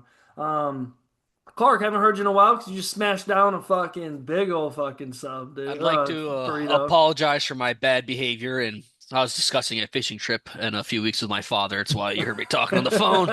So I apologize to all the listeners and to my fellow Where we co-host here. fishing? Where we fishing? Going over PA. About a 3 hour drive from my house. We're gonna fish, do some fly fishing out there. Second week of June. Me, him, Brent, and Jonas are all going.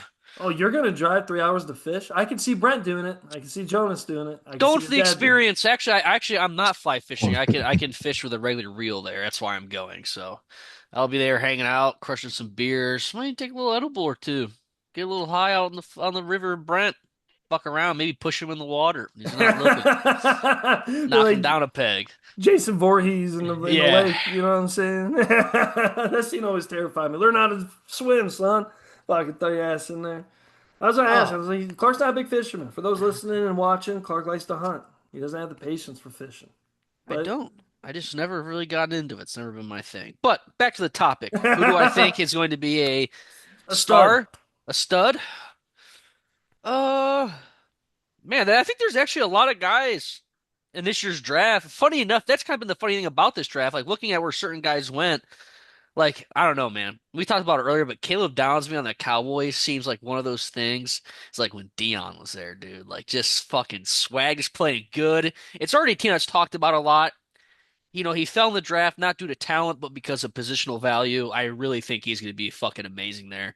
And like I said, with everyone always talking about the Cowboys to begin with, I wouldn't be surprised if he is one of the higher selling jerseys. People are going to buy a fucking Caleb Downs Cowboys jersey, bro. You're going to be seeing those all over across America. Probably you'll be seeing LeBron with one of those motherfuckers on, dude. Oh, dude, yeah. Yeah, you already know. Oh yeah. But His is gonna be yeah. his situation is gonna be huge. Do you believe in position value, Clark? Like I'm asking the house the draft experts. Are you a big believer in that, or do you think some of that's just smoke screen and I think it's half and half, right? I mean, a lot of times if a player's that good and you think that's the guy you want, you should go get him. Obviously, like, if I'm picking first pick, I ain't picking probably not a linebacker, even though if he's the best player. Here's a great example. Jalen Smith, the Notre Dame linebacker the one season before he got hurt. Projected top three player. He was fucking a game changer at linebacker. He had a legitimate chance to go top three as a linebacker. He yep, was that good. yep. But would somebody have actually done it if they have maybe a need at tackle? They might take a tackle that's a little bit not seen as a great player. I think there's a certain of value to things that you have to kind of abide by because it just makes sense for your team, right? The all the maybe even money in the future, that is a bigger piece of the puzzle than maybe what a linebacker would be at the time. So I think it's half and half. Like if there's a player that I think that's that good, is a game changer, I'm saying fuck it, I'm getting them. I think teams should do that. But I think you kind of have to look at the bigger picture where that puzzle piece fits in your team value wise. 100%. And that's where some guys just move past that. Like some guys, if you're a good enough quarterback, it's going to be a quarterback battle now. You know what I'm saying? Yeah. Like we don't care if we have somebody; it's going to be a Yeah. battle. Yeah, I And think it then should be that best guy, man. Best guy up. And that's what go back to Jeremiah. That's why there's an Arizona thing that makes sense to me. Yeah. Like running backs are another one, right? Like you have to be good enough to get drafted high. I always Yeah. compare it to like middle linebackers, another one. Like Hmm. you're talking about that. Yeah. Like you have to be a certain. I mean, what we've only had a handful of top I five call middle them linebackers. spoiled picks, honestly. If you're Yeah, picking a linebacker or a running back and you're like a top 10 team, you're picking in the top 10 team. That means you're a good team that kind of lucked into that pick Yeah. usually. The Jeremiah Love for the Cardinals doesn't fit like that. But I think Sonny Styles for the 100%. Commanders does. Because they're Yeah. You know what I good. mean? Where it's Yeah, just like on that's a paper they're good good. team. And it's just like that they fell to that spot, like that makes sense.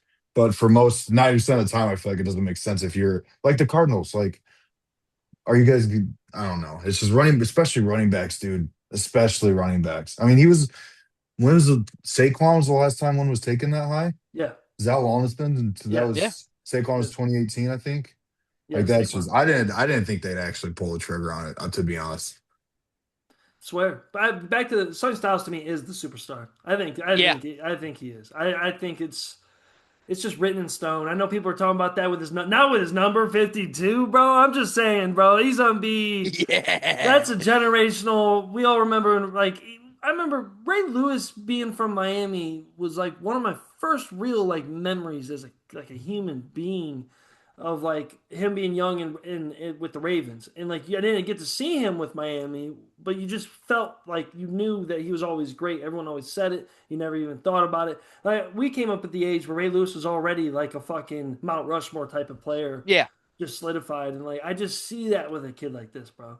And like with that division being sturdy, also I want to see this throw this your guys' way. I think another dark horse is I think the Giants are going to be good. I do. I Oh just yeah, they could be. I think that they just got studs everywhere. Last year was just a fun year. I know it's another homer, but Malachi Fields ain't that fast. But hell, he don't have to be fast if Neighbors acts fast for him. You know Yeah. what I'm saying? So like, it's just I think I mean, I know that that team can kind of be like any other team that just kind of has their spark, and then whatever happens. And I'm not a firm believer on scat. Like, my personal opinion, I wanted Jeremiah to fall to the Giants. Like, Oh, I was really just gonna say bad, that. I think that'd have been fucking awesome for them. The awesome. Reese pick surprised me there. Them picking Yeah. Reese, who's also Arvell Reese is also wearing 52, by the way, which is kind Yeah, of cool. The Reese pick there was kind of surprising because they don't really need an edge. No. And if you were drafting an off-ball linebacker, I don't know if Reese would have been the one you taken, but they must have plans to either trade or. But on the bright side, that means they can be as creative as all hell with Arvell Reese. You know what I Yeah. mean? Like he doesn't like that pick really surprised me. I guess we haven't really done like the most, but that was one of the ones that kind of surprised me. Like honestly, they probably maybe they just felt like he fell to him. They're like, hey, this Yeah. guy's too good to pass up on for anybody else at this point in the draft. I mean, and that's like back to that. Like, man, that's what made me think of it. You're talking about the Redskins being this, or the Commanders. Sorry, everybody. I'm Oh, a Portland Redskin. Come on Jesus. now, go Skins. You got a problem with me? Talk to the tribal chief. You know what I'm saying? Yeah. Um, but what about that's kind of what I thought with them. Like, oh, they just picked whoever they want. Also, dude, I'm not making fun of people. I was an IEP for just a second, not long. Keegan, the coach Low, IEP guy. Arvell Reese made it to. For those that don't know, to play in D1 football, it's actually a lot more difficult than you think academic wise. To even qualify to be an NCAA for D1 football is actually pretty tough.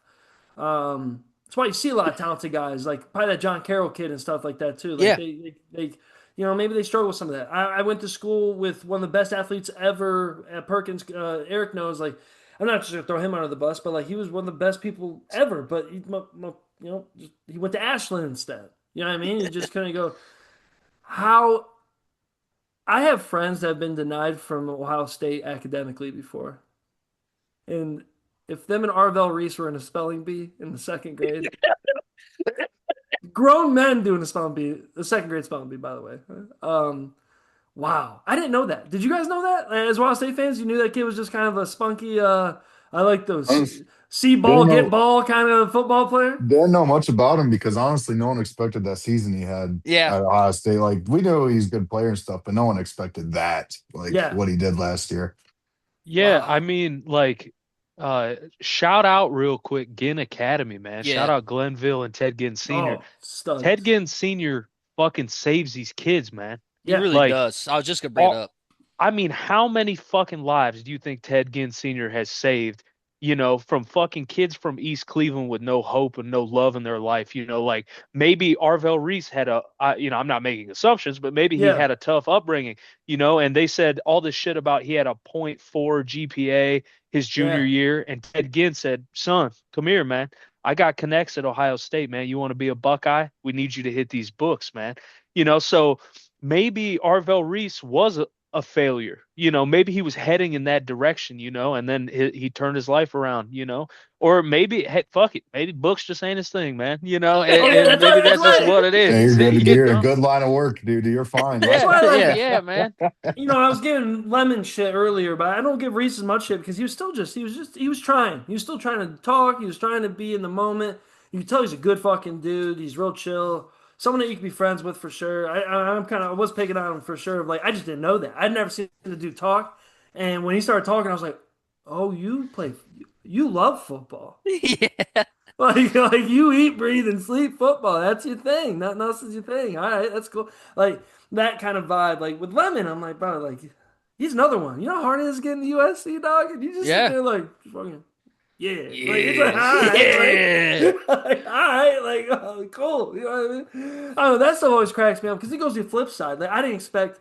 Like those Simone dudes always crack me up. Like Fano with Utah, like that video was awesome. That his family posted, they're all jumping in the pool, going crazy. And then you hear him talk. He's just the most soft. All those small guys are like that. The They are, softest yeah. spoken, Just you could tell he's the nicest motherfucker. Could probably sing his ass off if he wants to, whenever. You know what I'm saying? Fucking Lilo and Stitch soundtrack is just playing all the fucking time.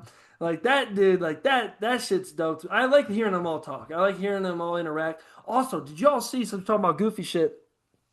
You see that Oregon fucking was he a lineman, I think, or that Oregon player that was like fucking dancing and shit in his fucking thing? You guys see that? No, I don't So think I that big did. white boy was getting sassy. You know, they all do like the little animation of them standing there and stuff. He Mhm. was Yeah. fucking throwing it back. I was like, what in the you guys gotta look that shit up. I was Never mind. like, Never mind. We don't yeah. want them.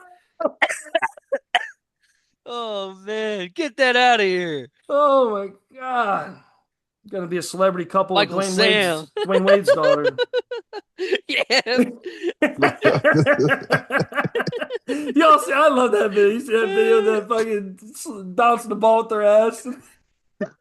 Sorry, I They can't. got Magic Johnson's son playing left guard, That's what I'm man. saying. Y'all Shout better out look out. BN, bro. Shout out to the boys in Indiana, not that far from us. You probably saw that too, TJ, where they're talking about Yeah. who would win. Yeah, Who dog. he's like, man, fuck that. He's 6'10". He gonna back it up. I love that shit. Oh my God, that shit's funny. Oh, I was hoping you guys saw that, dude. When I saw that motherfucker, I was like, I loved it. I was like, hey, this kid's probably goofy, probably meaner than a rattlesnake, but just trying to find light in the situation. But I'm like, God, dude, could you imagine being like a scout and they trusted you on it, and they're like, Yeah. yeah, dude, get him, bro. He's a stud. He's a steal. And Send they're it like, all in. right, sweet. They send it in, then they see him on the big screen. He's over here like, yeah. Bro, was it Caleb Lomu? Caleb Lomu danced in his Ye- video. He got Yeah. selected by the Patriots. Yeah. I did see that. Dude, He it was was, hella sassy. He was yeah, he busting a was, move, man. His big loved old ass, man. I The was like, first time keep he the gives up a sack, brother, that thing's gonna go triple platinum on Twitter, bro. it. And you know what's funny? It's still a little cooler than Baker Mayfield doing Fortnite emotes. It's like he's still, Oh yeah. yeah, it's still like, True. you know how what I'm you think saying? how you think Speaking Patriots of fans bits, feel, man? You're like, oh fuck, we got a short arm left tackle. It's like, oh shit, they took another short arm left tackle. And he dances zestily. You know what I mean? Like, yes, fuck! It's like you Destiny. could have taken anybody else. I saw memes that like it was fucking Mike Vrabel on the phone with fucking what's her fucking face, and she's like take Diana him. Rossini, Yeah, it's like yeah. take him, and he's over here dancing and shit. Like, dude. Oh, speaking of, hey, we can get the fucking Patriots. They deserve it. Those fans deserve it. They all do. I hope this. But also, I hope Mike Vrabel wins and just says fuck all of you. Like I really do. I hope he still runs it back, has a great year, and they're like, so after all the scandals and the divorce, like all this shit, you know what I'm saying? Like I hope so. Also, I hope his wife liked that blue sweatshirt. Did you guys see that when he was buying that shit? Yeah. I love that shit. That shit cracks me up. You guys got anything else draft related before we just dive a little bit of some spring college football? There's a lot of talk going on, a lot of pre-top, 25 stuff going on. Random takes already being said. I know that game day already announced some of their schedule too. But you guys got anything else with the draft before we dive into some old school JV football before we get out of here? I just wanted to say real quick, I want to put it out in the public sphere. I loved the Bears draft. I didn't get to talk about it, but the Bears draft was incredible. Dylan Thieneman, we got Logan Jones, the center from Iowa, 50-game starter at Iowa, and he plays center. God, give it They were to offensive me. line of the year too. I think they got the group award. They were the best Yes, offensive line they last year. did. Yeah. And Sam Roush, who was a draft darling, incredible athlete. I'm telling you now, I would not be surprised at all if Colston Loveland and Sam Roush are the best two tight ends, the best tight end pairing in the NFL, surpassing Michael Mayer and Brock Bowers, man. I think those two have a lot of potential to be really, really good.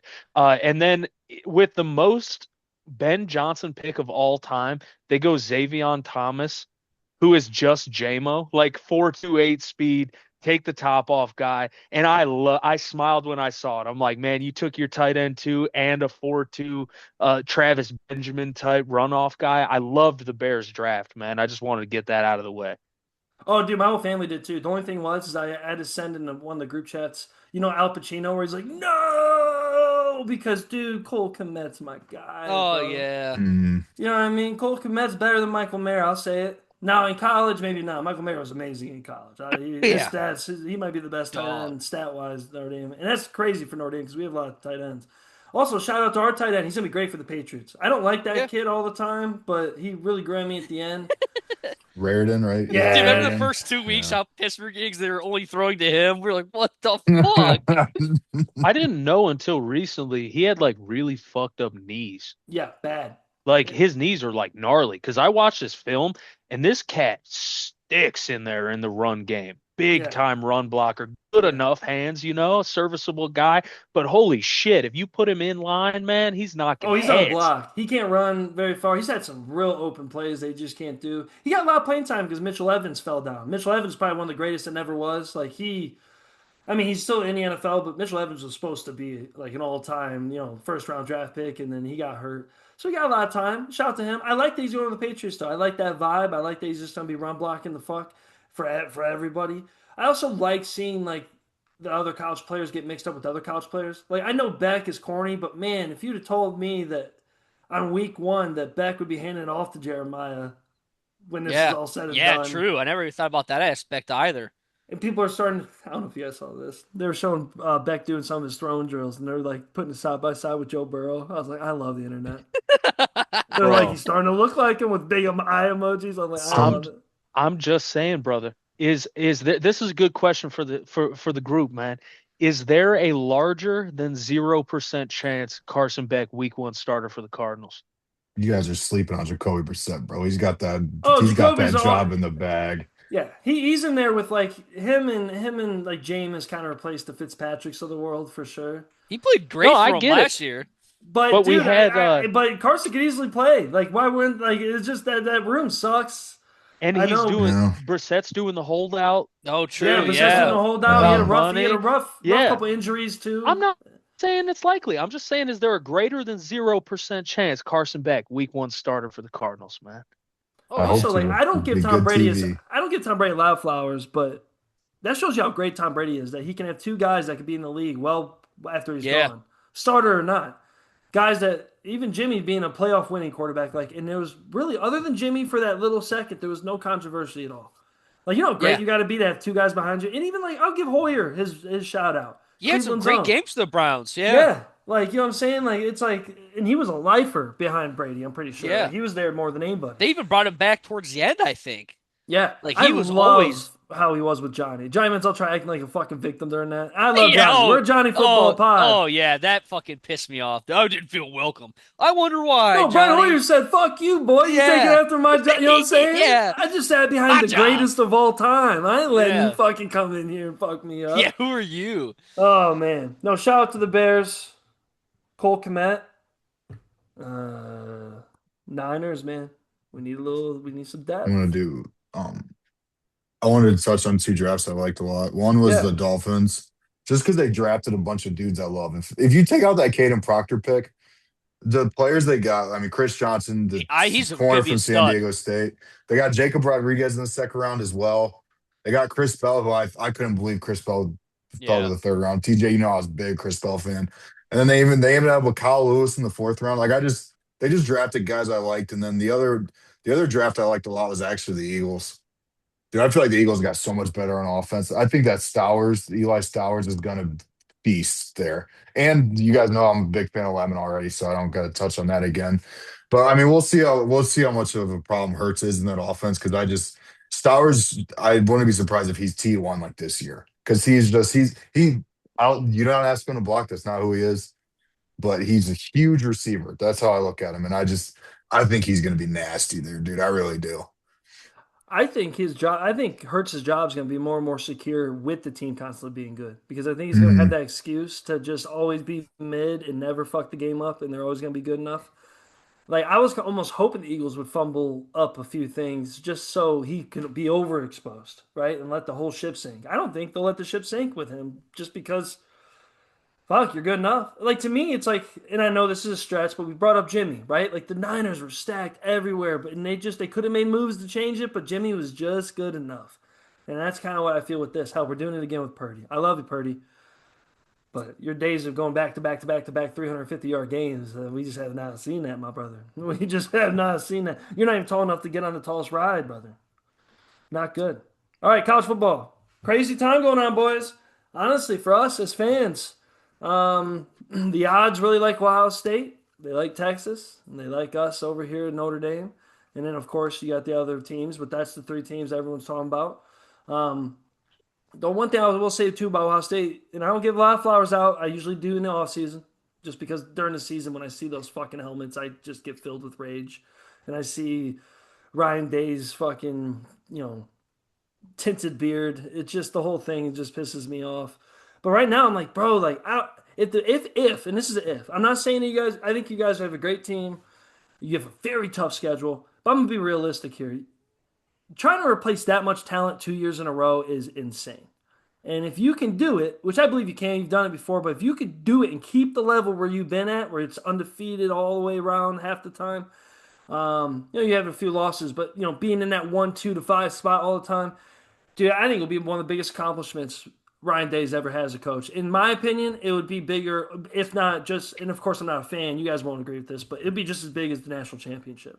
The fact that he can keep that type of roster and that type of, and then have Patricia back and stuff like that and try to hold on to the coaching staff. Also, shout out to your old DC. Where's he at now? Somewhere random as fuck, isn't he? Or no, did he stay at Penn State Knowles. too? Jim No, Though? he left. Knowles. He left. I Where'd just he heard go back this. to? Somewhere random. Where's I'm he at, looking Clark? right now. Him no. DC at Tennessee. Yeah. Oh, okay. Yeah. Isn't that like I was like, that's kind of fucking mighty have fallen. You want to go hang out in That is Tennessee? a very creative offense and not a creative defense. Those Yeah. practices will be really fun. But if Ohio State can do that, man, that would be amazing. It just will be, especially with because to me, I'll jump to like the Texas Notre Dame argument. Texas Notre Dame argument is simple. It's the most returning talent in the country. That's just what's happening with the biggest additions with the returning talent. And as a Notre Dame fan, I'm grateful. Clark, I'm a little nervous. Uh, just because like we just don't see. I haven't seen expectations like this since Brady Quinn, Yeah. especially Brady Quinn's like senior year, like when everyone knew he was going to be good, when Charlie Weiss actually was a decent coach. Um, Even though Charlie Weiss, great coach, could not recruit worth the shit. Um, I don't know. I just feel nervous. But CJ Carr, he had a rough spring ball, but also everyone else played well. That's fine with me. I heard it's kind of the same thing. With people are kind of saying the same shit about Julian saying. It's like I don't think when you see those spring games or these practices that they're worried about saying and CJ being on everything. They Hmm. want them to fix they want them to go 8 for 16 because that is 16 throws that they want them to sooner or later get perfect.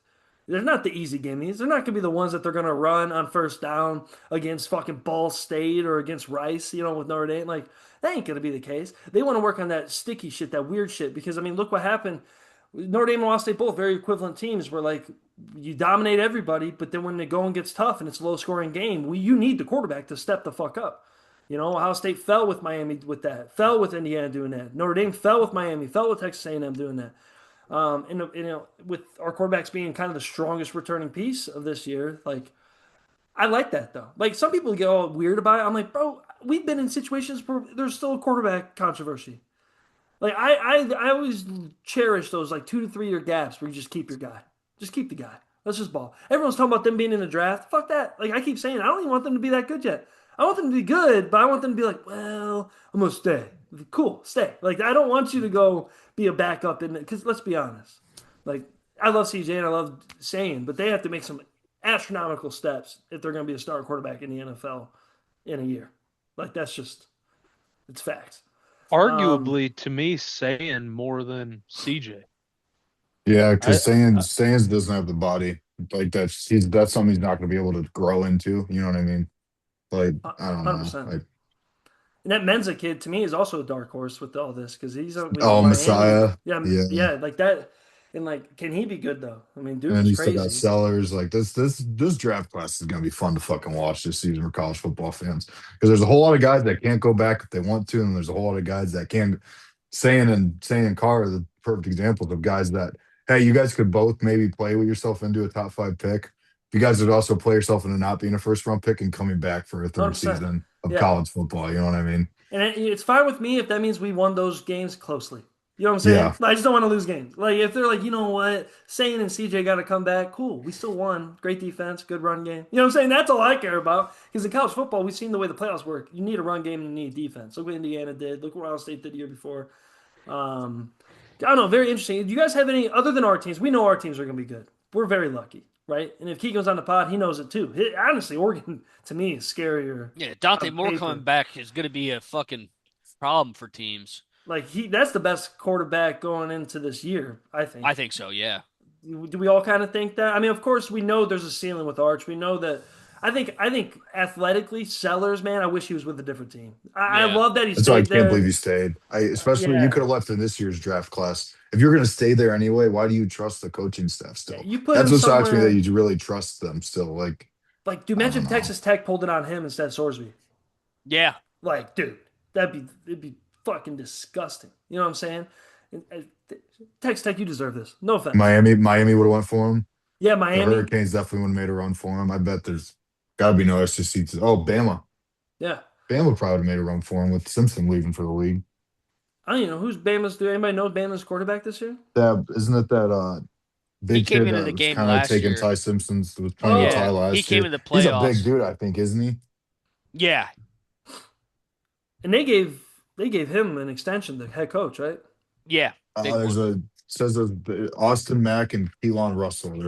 They have a and Keelan Russell's a redshirt freshman. Yeah, he's the So one it's that saying that played they're last year. okay. Yeah, Austin Mack's 6'6".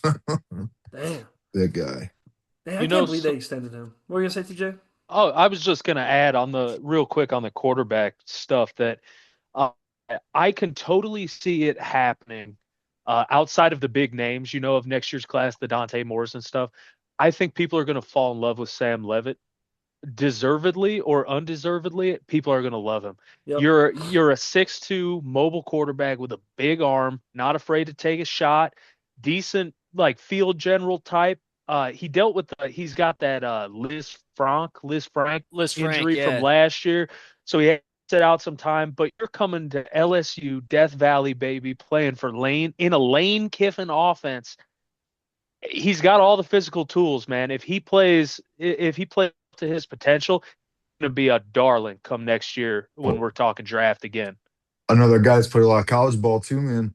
Levitt, I mean, Yeah. He's Levitt's played a going on lot. what is third, it's going to be third year starting. I know he's had some hurt injuries and stuff, but it's clearly these NFL teams like these guys, like these older guys that play more football now. You know what I mean? And I'll That's say, and becoming I'll pretty say, clear pause to ahead us. of time. That he looks like a quarterback. That's a pretty ass motherfucker, Yeah, bro. yeah. When I Yeah. saw a picture of Handsome him ass again, I was like, motherfucker, man. God damn. You know what? I'm glad I got the buzz cut kid that wears a chain. Like, you know what I'm saying? Like, but hey, that game with Ole Miss, you see what they were talking about? That makes me laugh too. Oh, Kiffin won. Why are you calling out Ole Miss like that? And Yeah. two, why are we acting shocked when their name's the Rebels? Like, are we all fucking stupid? Did we not take history class? Do we not know what the fuck's going on? Yeah. Like, oh, they're putting up the statues again. Yeah, no shit. You ever been in the Deep South? Like it's just like I don't. That shit always cracks me up. But I think this year we have more teams than we thought. We had a lot of teams last year that can contend. I think there's more this year. I Yeah, think I agree. I think really, statistically, Ole Miss, like Chambliss is the dark horse that we're not bringing up quarterback wise, who probably might put up better stats than all of them. And what he honestly gave me, it's been a while since I've watched quarterback where I'm like, you got that almost like Johnny Manziel feeling when you watched him. You know what Oh, I he was mean? great last year. I loved watching him play in the That's playoffs, man. Steve, I wonder if NFL told him they weren't interested. For him to go back still in this Yeah. quarterback class, I low key wonder if he knows, like, hey, I'm gonna be a four, like, because he's just tiny. Yeah. He's just tiny. It sucks. There's nothing you can do about that shit. But like, I bet he might be like Bryce Young small. You know what I mean? Yeah. But Bryce Young had a lot better college tape for 2 full seasons at Bama then. That's probably what he's banking on then. You know what I'm saying Yeah, though? Like if he's to me, he's another dark horse for the Heisman. He's a dark horse for the whole thing. I think Ole Miss will be good. LSU will be good. Of course, Oregon. I think USC is going to be a lot better than they were before. They have a chance to be good, which will be good for the Big Ten. I'm hearing a lot of talk about Michigan State's going to be coming back a little more heavy, which will be good for just their schedule's easy as well. Trying to think anybody else that's just missing. Also, pay attention. Like I know it sounds crazy, but the ACC sucks. I hmm would not be shocked if you see a 12 seed James Franklin, 11 seed James Yeah. Franklin. That, like, you know what I'm saying? Like, I would not be shocked with that. I'm trying to think of anybody else that's just I under think the radar. Indiana reloaded pretty well, Oh, honestly. Indiana reloaded Like, well. I don't know Hoover's if a I weird believe. cat though. Like Yeah, at TCU, yeah. he was either the best or he was the worst. But Like, they got that Nick Marsh receiver oh, who he's amazing. right now odds on's probably the favorite to be drafted as the second highest receiver next in the draft next year. I think he's Hmm. gonna be a stud. Ohio State, I just want to touch on Ohio State before we move too far up. But I'm still worried about the offensive line to be completely honest.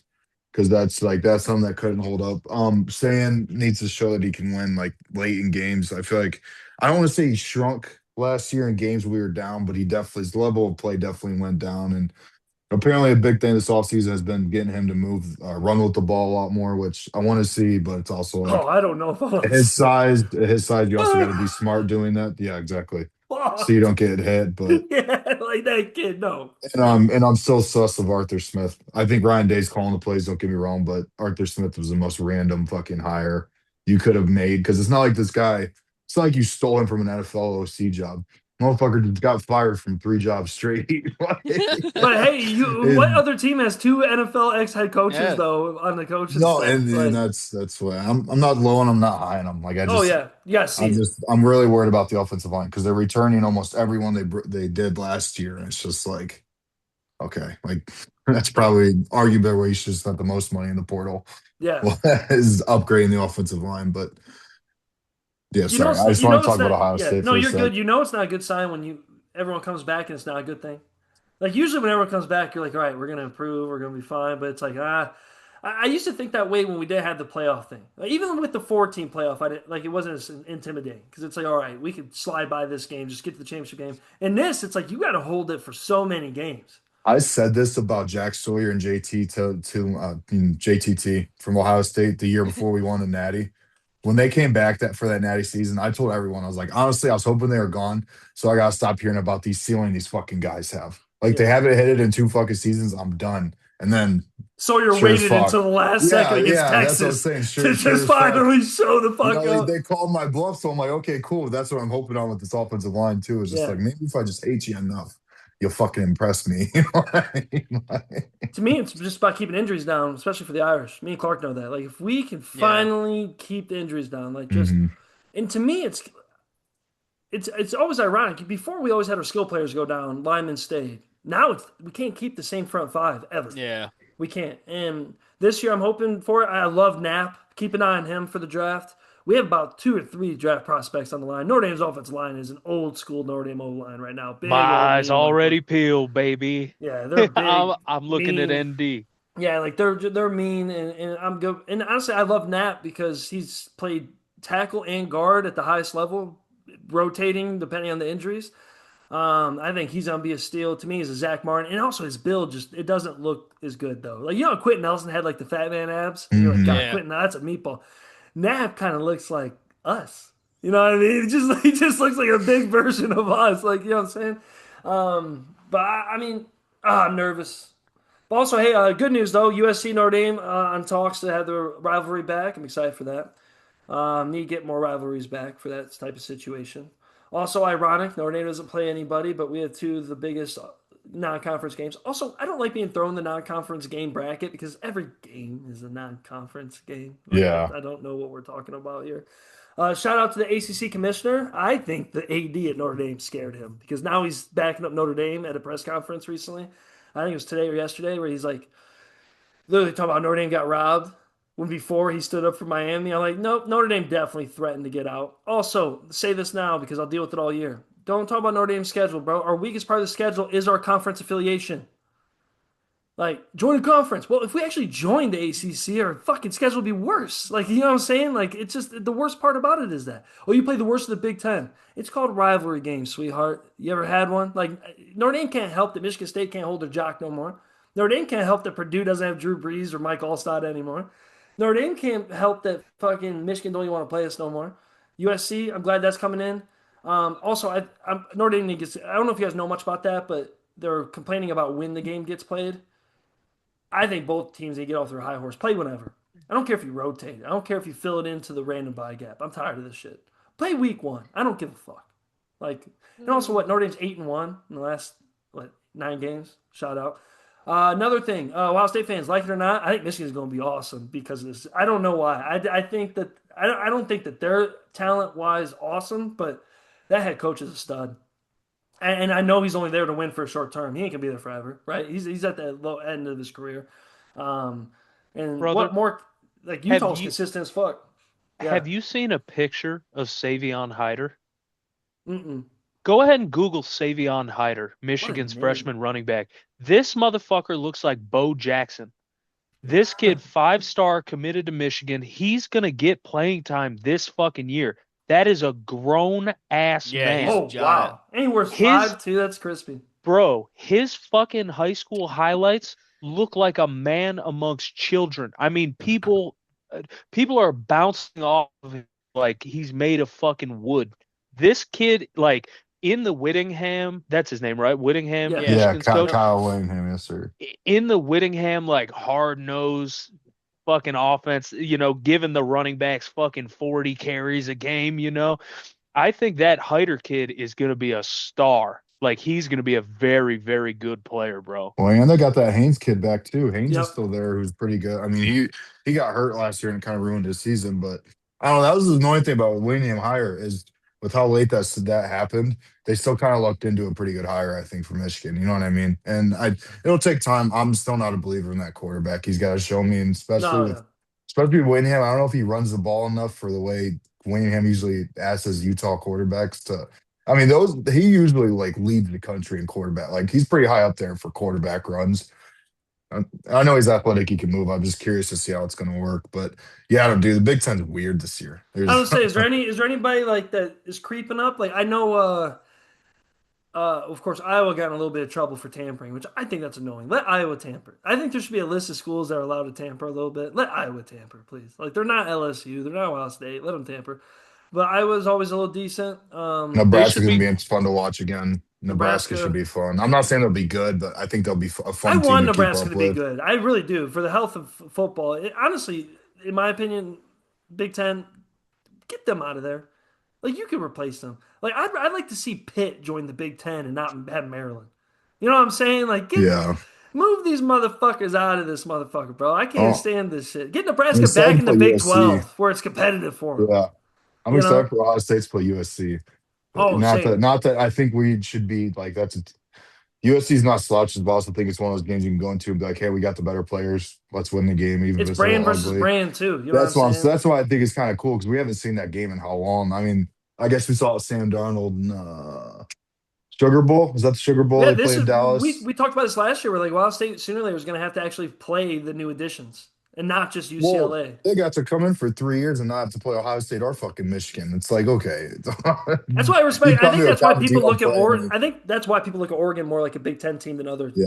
additions because Oregon already had to go into the meat and potatoes and become a Big Ten team. When they beat Iowa in the cold, that's introduction of your finally a Big Ten team now. You know what I Yeah. mean? Also, shout out to people talking shit about Ryan Day's kid going Northwestern. I'm like, people are so dumb about how recruiting works. Like, if it says a lot if his dad doesn't want him. I'm like, shut the fuck. He's going to a Big Ten Maybe they school. didn't want to coach. Maybe they didn't want to do that. Like maybe they say, hey, for our relationship, let's not. I don't want to be your coach. You know what I Also, to mean? me, it says a lot about the Northwestern program. They're actually getting a lot better. People don't know that. Like last year, they weren't good, but they weren't easy to beat last year. Ryan Day there on a visit is hilarious. Oh yeah, Walking dude. around as Ohio State head coach, checking out all their facilities and shit as the Ohio State head coach. It's just Yeah, got to be cool, like big brother moment.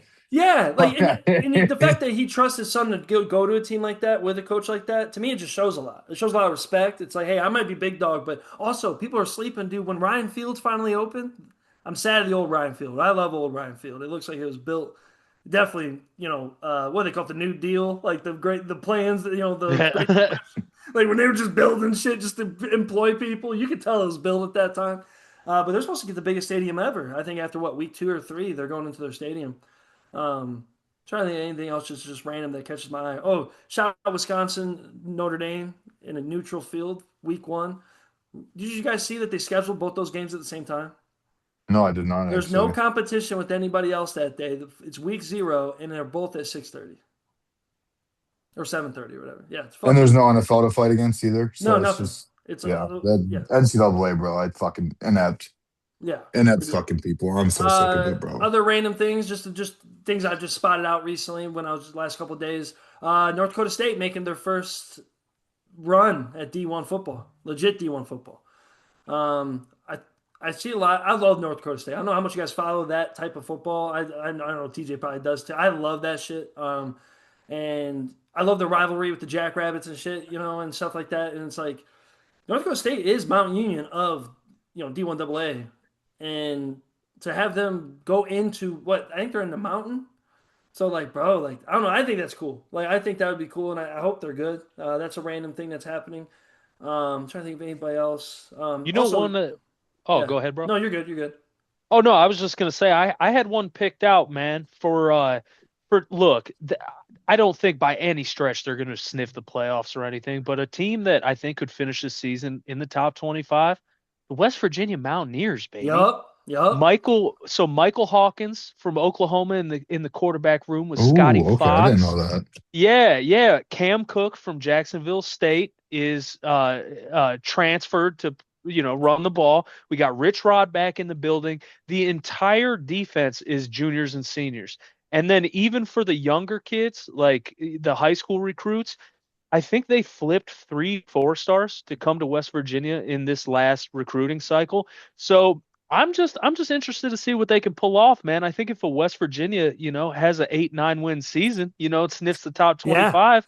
I think the momentum builds for Rich Rod, baby. I Let's wanted go 100%. Mountaineers. I want it to I love happen that. strictly to see a game day for McAfee at West Oh Virginia. yeah, dude. The It would world's just be better when so West much fun to Virginia's watch. good. You know what I mean? Yeah, Pat White, That'd all just that be so shit. much fun to watch. West Virginia needs to be good. Like I need. That's all I'm striving for. Like I feel spoiled as a fan. Like we just talked about Notre Dame, Ohio State. We know what we're aiming for. It's gonna be a long marathon. We're gonna hate ourselves for it. I text in the group. It's almost a annoying thing to have this much expectations on our teams. Me and Keegan just talked about that. Right? It's like, bro, it's just like, can we just kind of be just good and like just enjoy the year? No, like we gotta win it or bust. But like, I'm trying to think of teams like that where like you have West Virginia that like it feels better. Like I want for some reason I don't know what Wisconsin's gonna do, but they need to pull their head out of their ass. They have like the third or fifth most wins or whatever in the last 10 years or since the BCS era or the playoff era. I want them to be good. Also, teams that are under the radar, dude. SMU. I know SMU is a weird team, but that quarterback is back again. That Jennings kid, Mhm. like that. I mean, people talk about how much he fucking blew it against Penn State. I watched that game. He did not play that bad. He was just outnumbered everywhere, so he just started slinging the ball everywhere, and he's playing in one of the hardest places to play. Also, watch You out got for Penn. you got Penn you yeah, got Abdul Carter with a free run at you every single fucking drop yeah, back in that yeah, game, and people yeah. are like, "This Jennings kid fucking sucks." It's It's like, like, dude, you look at the monster running after him, bro. Every single yeah. play. And I'm pretty sure he ran for like 60 yards or some shit against Penn State. Like, also, shout out Penn State. Their schedule's buns. They could end up, and they have the whole Iowa State program on their team. Dude, it's so weird that Ohio State doesn't play them. I think Yeah. it's only 3 or 4 years we go without playing them, but that's going to be weird getting used to, bro. That's going to Welcome be to really the. weird. As a Notre Dame fan, I don't know who the fuck we're gonna keep playing. We lost that. You know what I'm Yeah. saying? Like, I swear to God, we were like when I was like at my dynasty shit, right? Like I go to Notre Dame the hard way. I don't start there. I try to get there honestly, and then I let Freeman lose some games. I control his schedule when I think I'm on the brink to get there. But like I was trying to bring the rivalries back, right? Because I'm in my head, like Notre Dame should just always play Michigan every year. Notre Dame should always play these teams every year.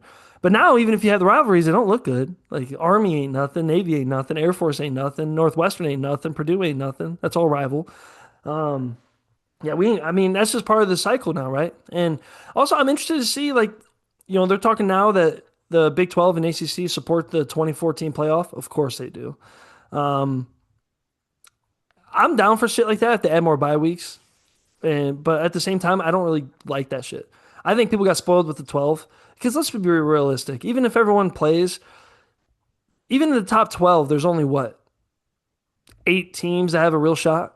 You know what I'm saying? I, Like, I don't even know if it's eight, yeah, honestly. you know what I'm Like, saying? I feel like it's maybe six. You know what I mean? Yeah, Like, I like think I depending on the won't year. bitch about more important football though. That's why I only push back the 24 team playoff is like we get so many filler weeks in college football that I won't bitch about having like I'm way more worried about fixing the schedule than I am making the playoffs bigger. Like, let's fix the fucking schedule. Cause like what next year, the Natties like fucking oh god, I think next year the Natties 2 weeks later or 3 weeks later than it was Yeah, this it's year. only like a couple weeks before the Super Bowl type Which shit, is bro. insane, dude. Like, Like let's fix the schedule and then figure out the playoff. I New don't care Year's how Eve many teams you have in championship. the playoff. Yep. Like, but let's fix the schedule first, and then we can do all the fun games with the playoffs. Like, Yeah, I'm I've been fine with and that. I've been playing around with. I didn't like it at first, but I've been hearing more people talk about it. I like doing the idea of week zeros, the extra bowl games. Like Hmm. I like that, if the guys are gonna pull out bowl games, because I like the Deuce mayonnaise shit and all that weird shit they do week zero, week one. I love that stuff. Let's do that. Let's have all these guys do their bowl games from the year before. It would be a crazy recruiting situation. It's a great way to kick off the year. You don't have to worry about people opting out later. You also don't have to worry about adding too much shit. Also, add an extra game to the year maybe for some of the teams that need it or whatever teams that decide they want to do that.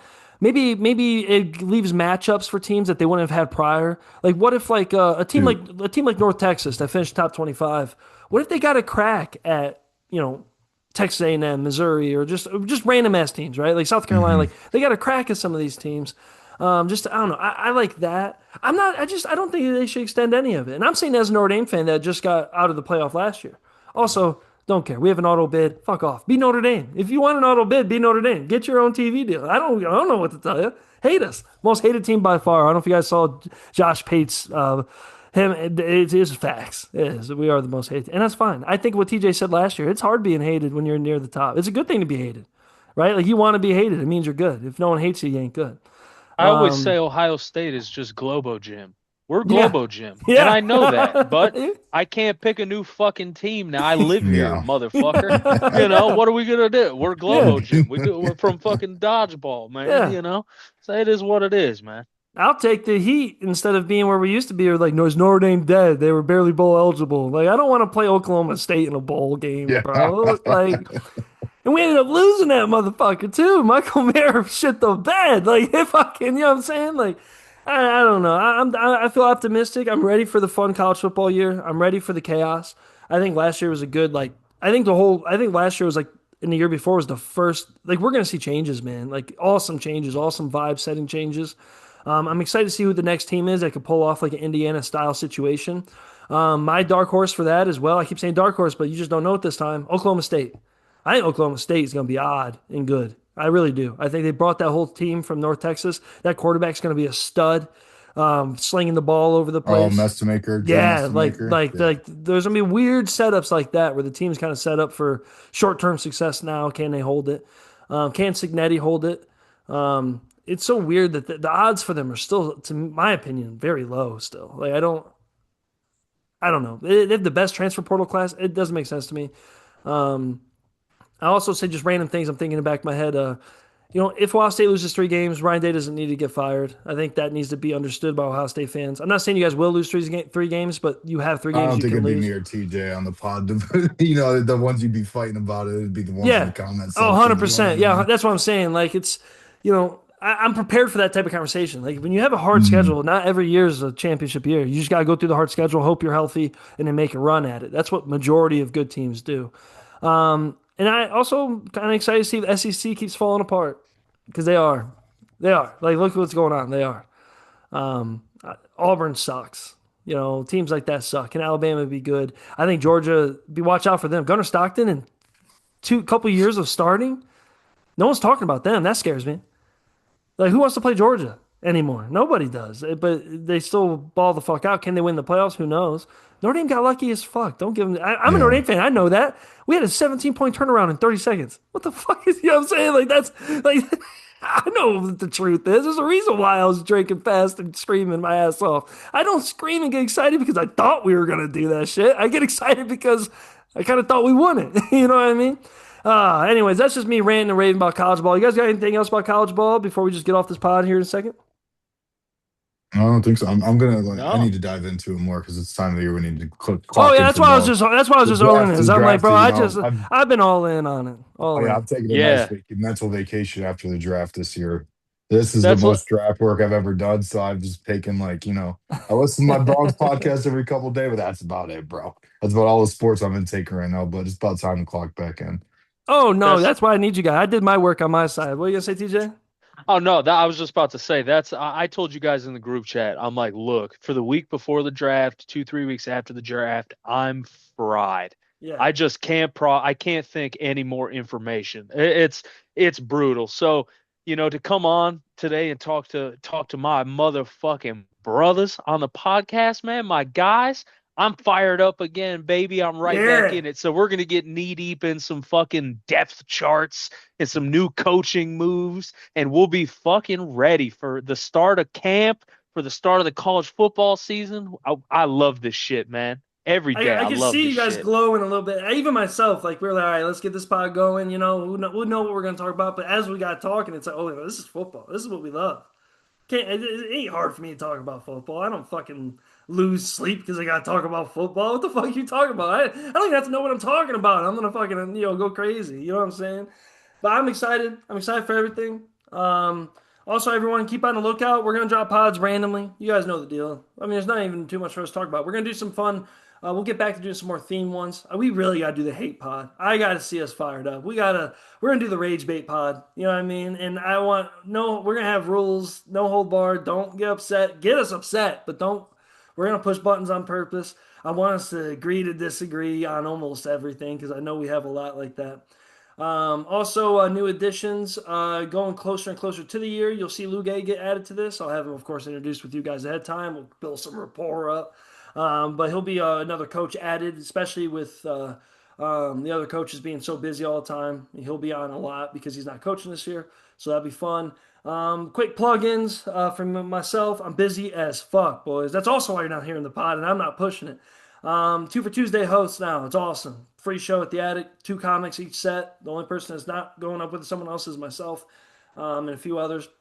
I have a great time hosting that. It's a crowd work show, so no real bits. Everything's off the top of your head, and you have to engage with the crowd the whole time. It is a good time. Also, you get a 2 for 1 drink deal going on that day as well. I'm always at the Attic, of course, on Wednesdays. Catch me there every fucking Saturday. Except this Saturday, I'll be in Fostoria for a big competition. If anybody wants to come through for that, I know we have some local people up north that are coming through with that. The Fostoria Bulldogs. We're going to get up there in that territory at Venue 18 and win a big old competition. Have a good time doing that. June 3rd at the Funny Bone for the Funnies in Columbus. July 21st in Cincinnati for the Funniest in Cincinnati. We're taking over the goddamn state. We're going to have a good time doing that.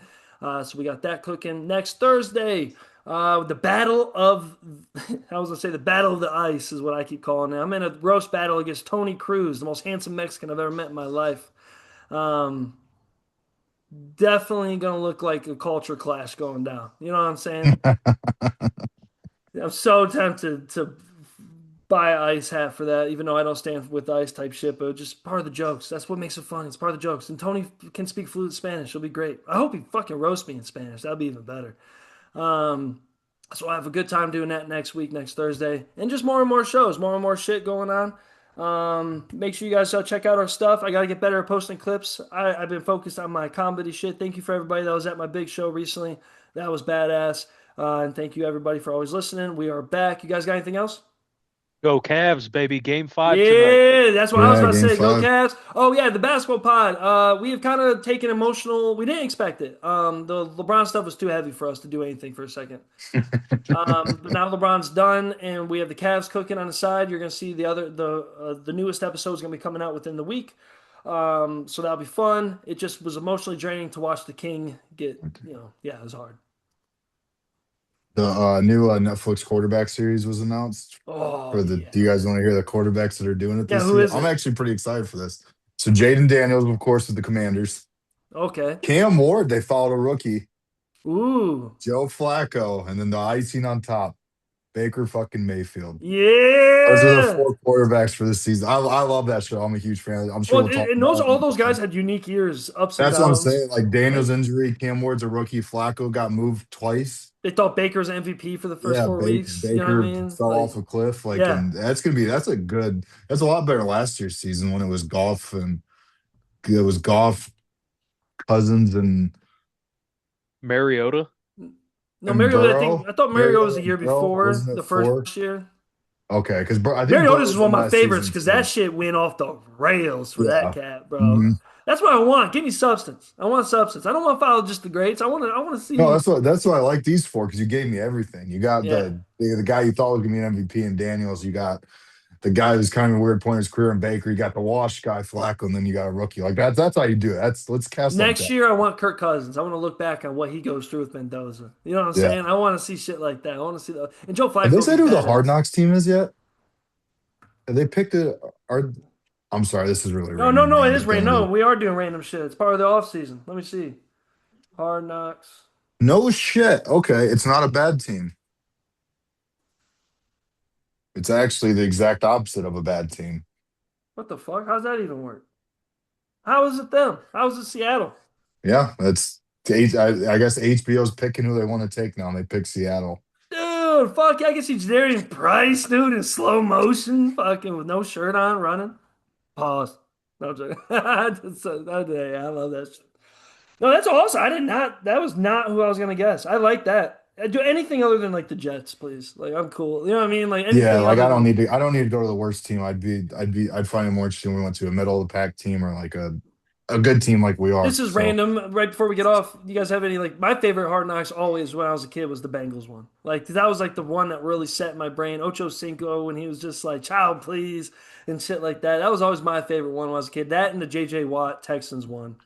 yeah. Like seeing him do workouts pissed off in the rain. Like The Giants one was good because I feel like we got the most like behind the scenes access to a lot of yeah, the yep, shit they've Dabo, done. yep, yep. Yeah, I thought that one was cool. The Texans Bull, one is in my double. mind, then obviously the Browns. Like Oh, it's the always Browns one fun was to see awesome. your own team on that show. That's always really fun. And And you guys honestly, went through that, and you went it through that happened at a time transition. where Yeah, yeah, we kind of flipped it for a little bit. yeah. Like we weren't the worst. So that the Browns one was fun too. Yeah, that one's cool. The fucking who was that big lineman coach? Said hurt, hurt. And the fucking belly was moving and shit. Oh, starts with a Bob W. something. Yeah, Yeah. he passed away. I'm pretty sure. Yeah, he was Oh dope. God, He's what's like his fucking they name? didn't stretch before Normandy. I love that shit, bro. Like Yeah, that. dude. Wiley? Yeah, Was yeah. it Wiley. Bob Yes, Wiley? Yeah, yes, Yeah. Bob Wiley. Yeah, yeah, yeah. he looks like a Bob Wiley. You know what I'm saying? Like, there's no Hell day. yeah. Browns need more of that culture. You need coaches that look like the fans. You know what I'm saying? Hell yeah. All right, y'all. This is us blowing bubbles from the trenches from the deep.